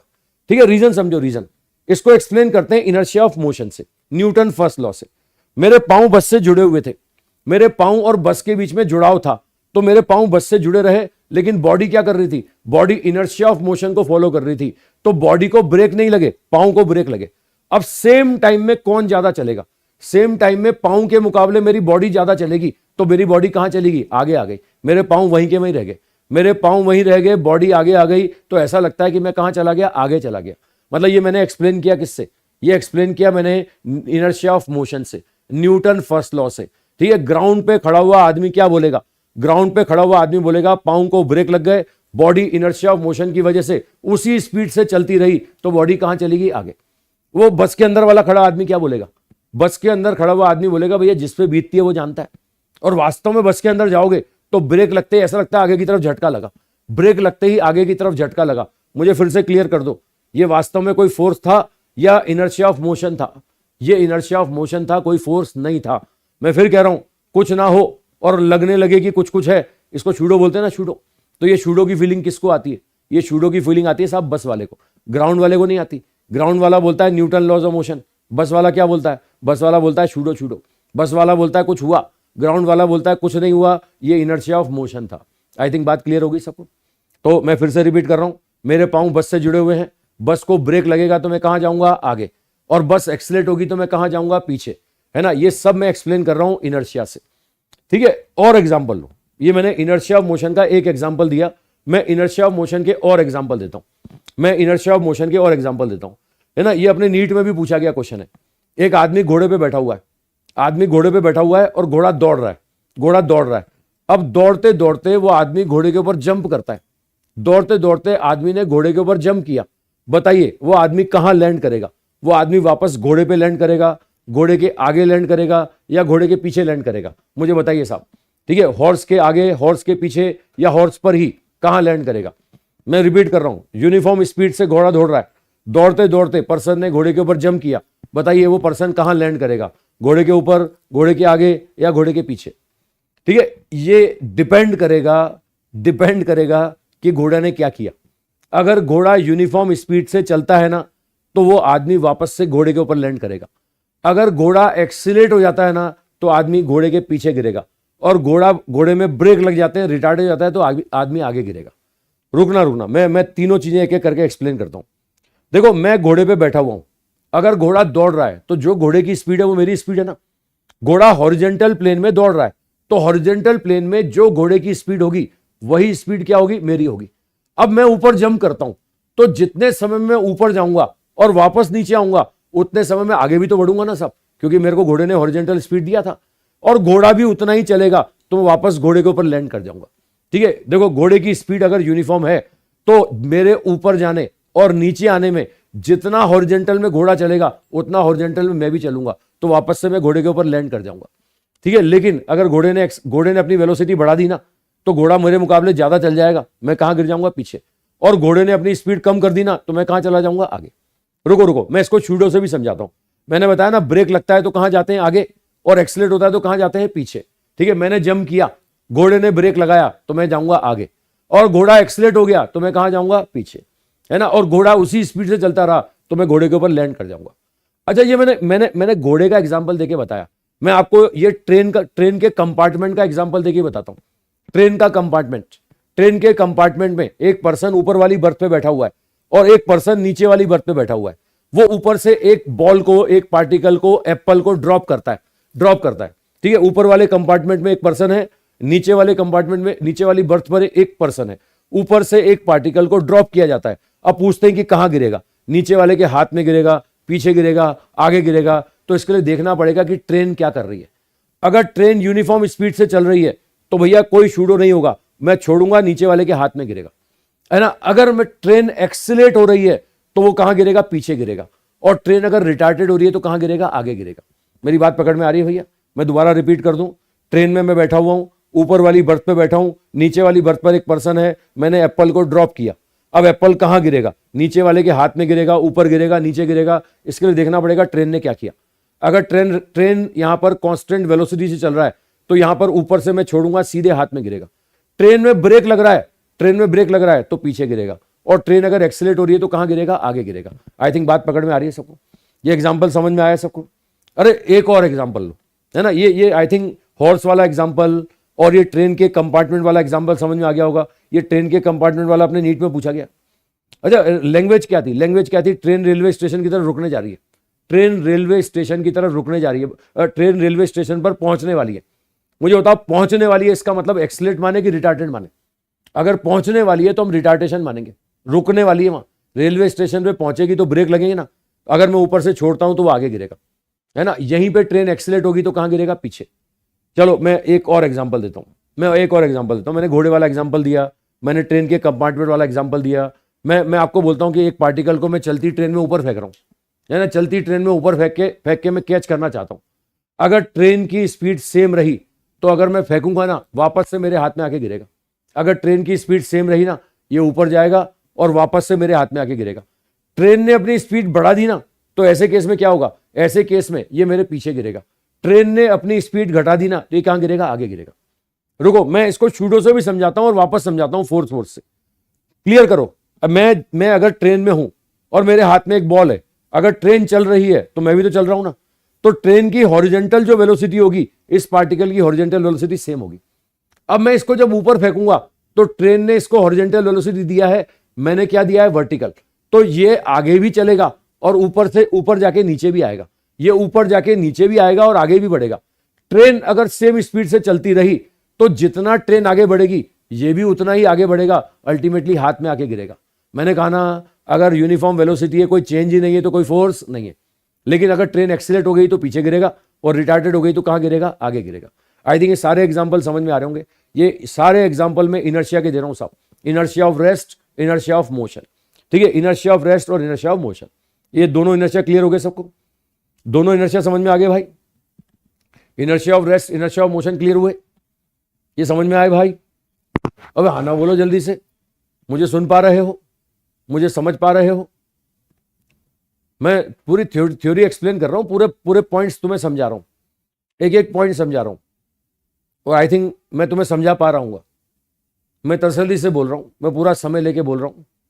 अब बोलने की स्पीड मेरी ऐसी है, फ्रीक्वेंसी ऐसी है, वो अपनी मैच कर जाएगी। मैं बोलता बड़ा साफ हूं, शुद्ध बोलता हूं, मेरी भाषा समझ में आती है ना। तो आई थिंक पकड़ में आ रही होगी मेरी बात, मैं समझा पा रहा हूँ तुम्हें, है ना। ट्रेन वेन वाले एग्जाम्पल समझ गए होगे, दोबारा तो नहीं बोलने? दोबारा बोलना है कोई एग्जाम्पल इनमें से कोई example, inertia of rest, inertia of motion का कोई एग्जाम्पल दोबारा बोलना है क्या? नहीं बोलना ना? समझ में आ गया होगा, मैं समझा पाया तुम्हें? ओके, रुको और सुनो, फिर थोड़ा और सुनो। फिर अगर तुम सुन ही रहे हो आज, तो आज मुझे बोलने दो, मेरा कॉन्फिडेंस थोड़ा बूस्टअप हो रहा है। पहले अकेले कमरे में ऐसा लगता था कि मैं क्या कर रहा हूँ, किससे बात कर रहा हूँ, कौन है सामने, ऐसा लगता था। लेकिन अब मन को समझा लिया मैंने कि सामने क्लास के बच्चे बैठे हुए, मैं खुश होकर के उनको पढ़ाऊंगा। पहले मन को ऐसा लगता था कि यार मैं क्या बोलूँगा, सामने वाले क्या समझेंगे, क्योंकि ऑफलाइन में तो हमें साफ साफ दिखता ना सामने। अब थोड़ा सा ऑनलाइन का ट्रेंड पकड़ में आ रहा है कि भैया मैं तुम्हें समझा पाऊंगा। मैं टीचर हूँ, मुझे पता है कैसे चीज़ें समझानी होती है, मैं समझा दूंगा। मैं समय दूंगा तो मैं किसी को भी समझा दूंगा। मैं समय दूंगा ना, तो यहाँ कोई तुम आर्ट्स वाला भी लाके बिठाओगे ना, मैं उसको फिजिक्स समझा दूंगा, मैं समझा दूंगा। चलो, मैं पर्याप्त समय दूंगा, लिखने का भी मैं पूरा मौका दूंगा। आओ और बोलता हूँ, मैं थोड़ा और बोलता हूँ। चलो, मेरा कॉन्फिडेंस बढ़ गया तुम्हारे कमेंट देख करके, समझ में आ रहा है, मतलब समझ पा रहे हो। चलो, अब एक नीट वाला क्वेश्चन और बोलने जा रहा हूँ। एक बच्चा कमेंट कर रहा है, वो नीट वाला एक बस वाला क्वेश्चन मैं बताता हूँ। मैं भूला नहीं हूँ भाई, मुझे याद है, मैं क्वेश्चन बहुत कराने के लिए जाना जाता हूँ। मैं जी भर के क्वेश्चन कराता हूँ, भर के क्वेश्चन कराता हूँ, बच्चों का एक एक कंसेप्ट क्लियर कराता हूँ, क्लास में खूब प्रैक्टिस कराता हूँ, है ना। थोड़ा बहुत काम मैंने ऑफलाइन में किया होगा, इसलिए थोड़ा बहुत नाम मेरा हुआ होगा, है ना। अब इंप्रेशन क्या रहा मुझे पता नहीं, मैं अब थोड़ा थोड़ा तुम्हारे हिसाब से ट्रेंड हो रहा हूँ ऑनलाइन के हिसाब से। तो रुको, मुझे बोलने दो, मुझे और बोलने दो। एक क्वेश्चन वो कमेंट आया बच्चे का, वो बोलने दो। देखो एक क्वेश्चन अपने यूनिटी में आया था, उसमें क्लियर करना। मैंने क्या कहा था, अभी बस वाला क्वेश्चन दिया था मैंने, तो मैंने कहा था बस और पाँव के बीच में फ्रिक्शन है। बस और पाँव के बीच में क्या है, फ्रिक्शन है। अगर बस और पाँव के बीच में फ्रिक्शन है तभी पाँव बस से जुड़े रहेंगे। ऐसे केस में ब्रेक लगाओगे तो बॉडी आगे जाएगी क्योंकि पाँव जुड़े रहे, एक्सलेट करोगे तो बॉडी पीछे जाएगी क्योंकि पाँव जुड़े रहे। पाँव क्या रहे, जुड़े रहे। रुकना, अब ढंग से सुनना। अगर पाँव और बस के बीच में फ्रिक्शन ही नहीं है तो क्या होगा? अगर पाँव और बस के बीच में फ्रिक्शन नहीं है तो पाँव की बस से पकड़ नहीं बनेगी। पाँव की बस से पकड़ नहीं बनेगी तो ऐसे केस में क्या होगा, बस आगे की तरफ सरक जाएगी, पाँव वहीं के वहीं खड़े रह जाएंगे। बस आगे सरक गई, पाँव वहीं के वहीं रह गए। ये वैसा ही केस हुआ, ग्लास, ग्लास के ऊपर गत्ता, गत्ते के ऊपर कॉइन, मैंने गत्ते को खींच दिया तो कॉइन कहां गिर गया, अंदर, क्योंकि कॉइन वहीं रह गया। वहीं गत्ते पे अगर फ्रिक्शन होता, वही गत्ते पे फ्रिक्शन होता तो कॉइन गत्ते के साथ भाग जाता, है ना। तो रुको, अब नीट वाला क्वेश्चन सुन लो।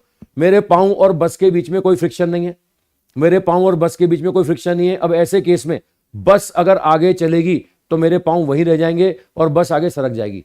ठीक है, अब सोचो, ग्राउंड पे खड़ा हुआ आदमी क्या बोलेगा? ग्राउंड पे खड़ा हुआ आदमी बोलेगा कि मैं वहीं के वहीं रह गया। लेकिन बस के अंदर खड़ा हुआ आदमी क्या बोलेगा? बस के अंदर खड़ा हुआ आदमी बोलेगा मैं पीछे चला गया। बस के अंदर खड़ा हुआ आदमी पीछे चला गया और थोड़ी देर बाद मैं कहां होऊंगा? थोड़ी देर बाद मैं बस की पीछे वाली दीवार पे चिपका हुआ मिलूंगा। थोड़ी देर बाद में बस की पीछे वाली दीवार पे चिपका हुआ मिलूंगा। मतलब बस आगे भाग जाएगी, मेरे पाँव वहीं के वहीं रह जाएंगे। आई थिंक बात पकड़ में आ गई साहब, है ना। ग्राउंड वाला बोलेगा वहीं रह गया, बस वाला बोलेगा मैं पीछे चला गया। ये नीट में क्वेश्चन था अपने, है ना। थ्योरेटिकल पॉइंट्स बता रहा हूं मैं, ये छोटे छोटे थ्योरेटिकल पॉइंट्स बता रहा हूं, है ना। मैं घबराओ मत, मैं सारी बातें बताऊंगा, एक एक करके ढंग से बताऊंगा। ठीक है, चलो और सुनो। अब तुम कमेंट के मूड में आगे बोले और क्या करें साहब, ऐसा करें वैसा करें। तुम्हारा टेस्ट पेपर है मंडे को छुट्टी है तुम्हारी, संडे का तुम्हारा टेस्ट पेपर है। संडे के टेस्ट पेपर के बारे में मैं खूब सारा बता चुका हूँ, कितने क्वेश्चन आ रहे हैं, क्या आ रहे हैं, सब बता चुका हूँ। और मंडे को तुम्हारा टेस्ट के बाद में एनालिसिस के लिए छुट्टी रखी गई है कि टेस्ट का एनालिसिस कैसे करना है, उसकी छुट्टी रखी गई है। तो थोड़ा उसका मजा लेना, उस हिसाब से अपना क्वेश्चन करना। चलो, एक बच्चा बोल रहा है एप्पल वाला दोबारा बता दो। मैं दोबारा बता रहा हूँ, एप्पल वाला दोबारा बता रहा हूँ। मैं परसों से ही डिटेल में लूँगा, घबराओ मत। ये सारे छोटे छोटे एग्जाम्पल मैं बता देता हूँ, अभी लिखा हुआ दे भी दूंगा। मैं स्लाइड पे लिख के लाया हूँ, मेरी राइटिंग अच्छी नहीं है, मैं स्वीकार करता हूँ, मैं लिख लेता हूँ इसलिए मैं इसलिए लिख लेता हूँ। चलो धीरे धीरे मैं यहाँ पे भी बोर्ड पे लिखने लगूंगा, धीरे धीरे बोर्ड पे लिखने लगूंगा। एक एक बात लिख के बताऊंगा, टेंशन मत लो, पूरा समझाऊंगा, ढंग से समझाऊंगा। वो ट्रेन वाला बच्चा बोल रहा है एग्जाम्पल एक बार फिर बता दो, फिर सुन लो। ट्रेन है, मैं ट्रेन में बैठा हूँ, अगर ट्रेन चल रही है तो मैं भी चल रहा हूँ। ट्रेन की वेलोसिटी है तो मेरी भी वेलोसिटी है। अगर मैं ऊपर से एप्पल छोड़ता हूँ, ऊपर वाली बर्थ से एप्पल छोड़ता हूँ, तो एप्पल को भी तो ट्रेन की वेलोसिटी मिलेगी ना साहब। ट्रेन अगर आगे जा रही है तो जो ट्रेन की वेलोसिटी है वो एप्पल की भी होगी, है ना। अब मैं छोड़ता हूं तो एप्पल नीचे भी जा रहा है और एप्पल आगे भी जा रहा है। सोच के देखो, एप्पल नीचे भी जा रहा है और एप्पल आगे भी जा रहा है। तो ऐसे केस में क्या होगा, ट्रेन ने अपनी स्पीड नहीं बदली। अगर ट्रेन ने अपनी स्पीड नहीं बदली तो एप्पल के नीचे गिरने तक जितनी ट्रेन आगे बढ़ेगी उतना एप्पल भी तो आगे बढ़ेगा ना साहब। अब दोनों अगर बराबर बराबर चलेंगे तो साथ में नीचे वाले के हाथ में गिरेगा, मतलब ऊपर से छोड़ता हूं तो नीचे वाले के हाथ में गिरेगा। लेकिन यही ट्रेन अगर एक्सीलरेट हो गया, तो ऐसे केस में एप्पल कहां गिरेगा? ये एप्पल कहां गिरेगा? ये एप्पल गिरेगा साहब पीछे की तरफ, है ना। और यहीं पे ट्रेन में ब्रेक लग गए तो एप्पल कहां गिरेगा? आगे। ये वैसे ही पर्सन जैसा काम करो, है ना। ब्रेक लगता है तो पर्सन कहां जाता है? पीछे। और एक्सीलरेट होता है, सॉरी, ब्रेक लगता है तो पर्सन कहां जाता है? आगे। और एक्सीलरेट होता है तो पर्सन कहां जाता है? पीछे। यही एप्पल के साथ होगा, यही बॉल के साथ होगा। मैं बॉल फेंकता हूं और कैच करता हूं, अगर ट्रेन एक्सीलरेट नहीं होगा तो मेरे हाथ में आएगा। ट्रेन में ब्रेक लगेगा तो ये आगे जाएगा, और ट्रेन एक्सीलरेट करोगे तो ये एप्पल कहां जाएगा? पीछे जाएगा। आई थिंक बात क्लियर हो गई, ठीक है, बात पकड़ में आगे होगी। ये छोटी छोटी बातें मैंने की है, कुछ बातें मैंने की हैं तुमसे आज, ठीक है। तो ये सब मैं लिखा हुआ तुम्हें दूंगा। ये देखो, ये इनर्शिया ऑफ रेस्ट है ना, पहला साहब ये इनर्शिया ऑफ रेस्ट है, इनर्शिया ऑफ रेस्ट, ठीक है। ये इनर्शिया ऑफ रेस्ट का मैंने बस वाला एग्जांपल आपको बताया। ये कार्डबोर्ड पर कॉइन वाला वो एनसीईआरटी के फोटो वाला एग्जांपल बताया मैंने, है ना। ये सारे एग्जांपल जो मैंने बोले सब मैंने इसमें लिख करके दिए हुए, मैंने लिख करके दिए हुए, घबराओ मत, सब लिख रखे मैंने, है ना। ये सब लिख रखे हैं। और फिर ये लो, ये दूसरा इनर्शिया बताया मैंने, ये इनर्शिया ऑफ मोशन। ये इनर्शिया ऑफ मोशन के भी सारे एग्जांपल लिख दिए मैंने, जो एग्जाम में आए हुए हैं सब मैंने बोल दिए, सब मैंने लिख दिए, ठीक है। अच्छा, तीसरा इनर्शिया सुन लो भैया, समय खत्म होने से पहले, है ना। अब हालांकि मुझे बोला गया है कि कुछ ना कुछ मोटिवेशनल बच्चों को बताओ साहब, तो मैंने एक वीडियो पिछली बार मोटिवेशनल का बोला था कुछ, आज भी मुझे बोला गया है कि आज भी मोटिवेशनल बोलो, आप बच्चों को थोड़ा मोटिवेट करो, है ना। वो भी कोशिश कर रहा हूँ, मोटिवेट वो भी करूँगा। हालांकि यहाँ टच में रहते हैं तो मोटिवेशन बच्चों को ज़्यादा मिलता है, वो भी करेंगे। कुछ ना कुछ तुम्हें रोज ना रोज गाइडेंस दी जाएगी, तुम्हारे लिए क्या सही है क्या गलत है वो सब तुम्हें बताया जाएगा। एक ये लास्ट में इनर्शिया ऑफ डायरेक्शन फिर से बता दूं, इनर्शिया ऑफ डायरेक्शन फिर से इनर्शिया ऑफ डायरेक्शन बता दूं। इनर्शिया ऑफ डायरेक्शन क्या है साहब? यहां पर डायरेक्शन में चेंज के अपोज की प्रॉपर्टी को बोलेंगे इनर्शिया ऑफ डायरेक्शन। ठीक है, चलो इनर्शिया ऑफ डायरेक्शन में अगले टर्न पे बताऊंगा, नेक्स्ट टर्न पे, है ना। थोड़ा सा वो मोटिवेशनल बात करनी थी अपने को, वो कर लेते हैं थोड़ी सी, है ना। ये स्लाइड आपको भी शेयर हो जाएगा, तो ये तुम नोट कर ही लोगे इससे। ये स्लाइड ये पूरा पूरा शेयर कर देंगे आपको, इससे नोट कर लोगे।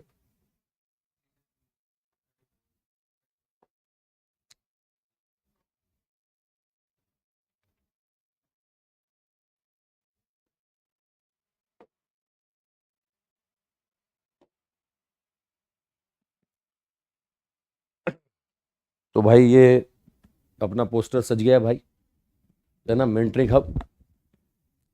तो आज मेंटरिंग हब में, पीएमपी सर मेंटरिंग हब में मैं थोड़ा सा फिजिक्स से रिलेट करके आपकी पढ़ाई पर्सनल लाइफ को बताना चाहता हूँ। थोड़ा सा मोटिवेशन में हम फिजिक्स की बात करेंगे साहब। आपकी प्रैक्टिकल लाइफ में, आपकी पढ़ाई की लाइफ में फिजिक्स बड़ी काम की चीज आती है। कई फिजिक्स के फंडे हमारे बहुत प्रैक्टिकल लाइफ में बैठते हैं। जैसे आपने सुना होगा कि यहां पर रैंडम वेक्टर्स का रिजल्टेंट हमेशा जीरो आता है। रैंडम वेक्टर्स का रिजल्टेंट जीरो आता है साहब, है ना। मैं एग्जांपल दे दूं, फिजिक्स के एग्जांपल दे दूं आपको। जैसे रैंडम वेक्टर में बोलूं गैस मॉलिक्यूल, गैस मॉलिक्यूल तुम्हें पता है बर्तन में रैंडमली मूव करते हैं। अगर रैंडमली मूव करते हैं तो वहां पर उनका एवरेज वेलोसिटी का आंसर क्या बोलते हैं साहब? जीरो बोलते हैं। ऐसे ही अगर मैं बोलूं कि एक यहां पर कंडक्टर है ना, इसके अंदर जो फ्री इलेक्ट्रॉन होंगे, जब तक मैं बाइसिंग नहीं करूंगा, जब तक इसको मैं पोटेंशियल नहीं दूंगा, बैटरी से नहीं जोड़ूंगा, इसके फ्री इलेक्ट्रॉन रैंडमली मूव करते रहेंगे, और रैंडमली मूव करते रहेंगे तो कोई करंट नहीं मिलेगा। ठीक है, मतलब रैंडम वेक्टर्स का रिजल्टेंट हमेशा क्या आता है? जीरो आता है। ठीक है, ये बात अपनी प्रैक्टिकल लाइफ पर भी लागू होती है। फिजिक्स का ये कॉन्सेप्ट आपकी पढ़ाई पर भी लागू होता है। अगर आप पढ़ रहे हैं और रैंडमली पढ़ रहे हैं, कुछ सिस्टमेटिक पढ़ाई नहीं कर रहे हैं, है ना, कभी कुछ सब्जेक्ट पढ़ लेते हैं, कभी कुछ पढ़ लेते हैं, तो यहां पर रैंडम वेक्टर्स का रिजल्टेंट हमेशा जीरो आता है, नतीजे जीरो आएंगे भाई। अगर आप एक सब्जेक्ट पढ़ रहे हैं तो पहले उसको अंजाम तक पहुंचाएं। पहले आपने आज की जो क्लास पढ़ी उस क्लास के नोट्स पढ़ो, उसके डाउट्स क्लियर करो, उनके क्वेश्चन सॉल्व करो, फिर दूसरे सब्जेक्ट पे आओ। फिर दूसरे सब्जेक्ट में क्या करो? उसको भी अंजाम तक पहुंचाओ। नतीजे तक पहुंचाओगे तभी आपको नतीजे अच्छे मिलेंगे। वरना अगर रैंडमली काम करते रहोगे, बिना प्लानिंग से काम करते रहोगे, तो रैंडम वेक्टर का रिजल्टेंट हमेशा क्या आता है? जीरो आता है ना। आपको पढ़ना है, सिस्टमेटिक प्लान करो, सिस्टमेटिक पढ़ाई करो। ठीक है, तो ये प्रैक्टिकल लाइफ में जो फिजिक्स काम आती है मैंने आपको रिलेट करके बताया। Okay, thank you very much.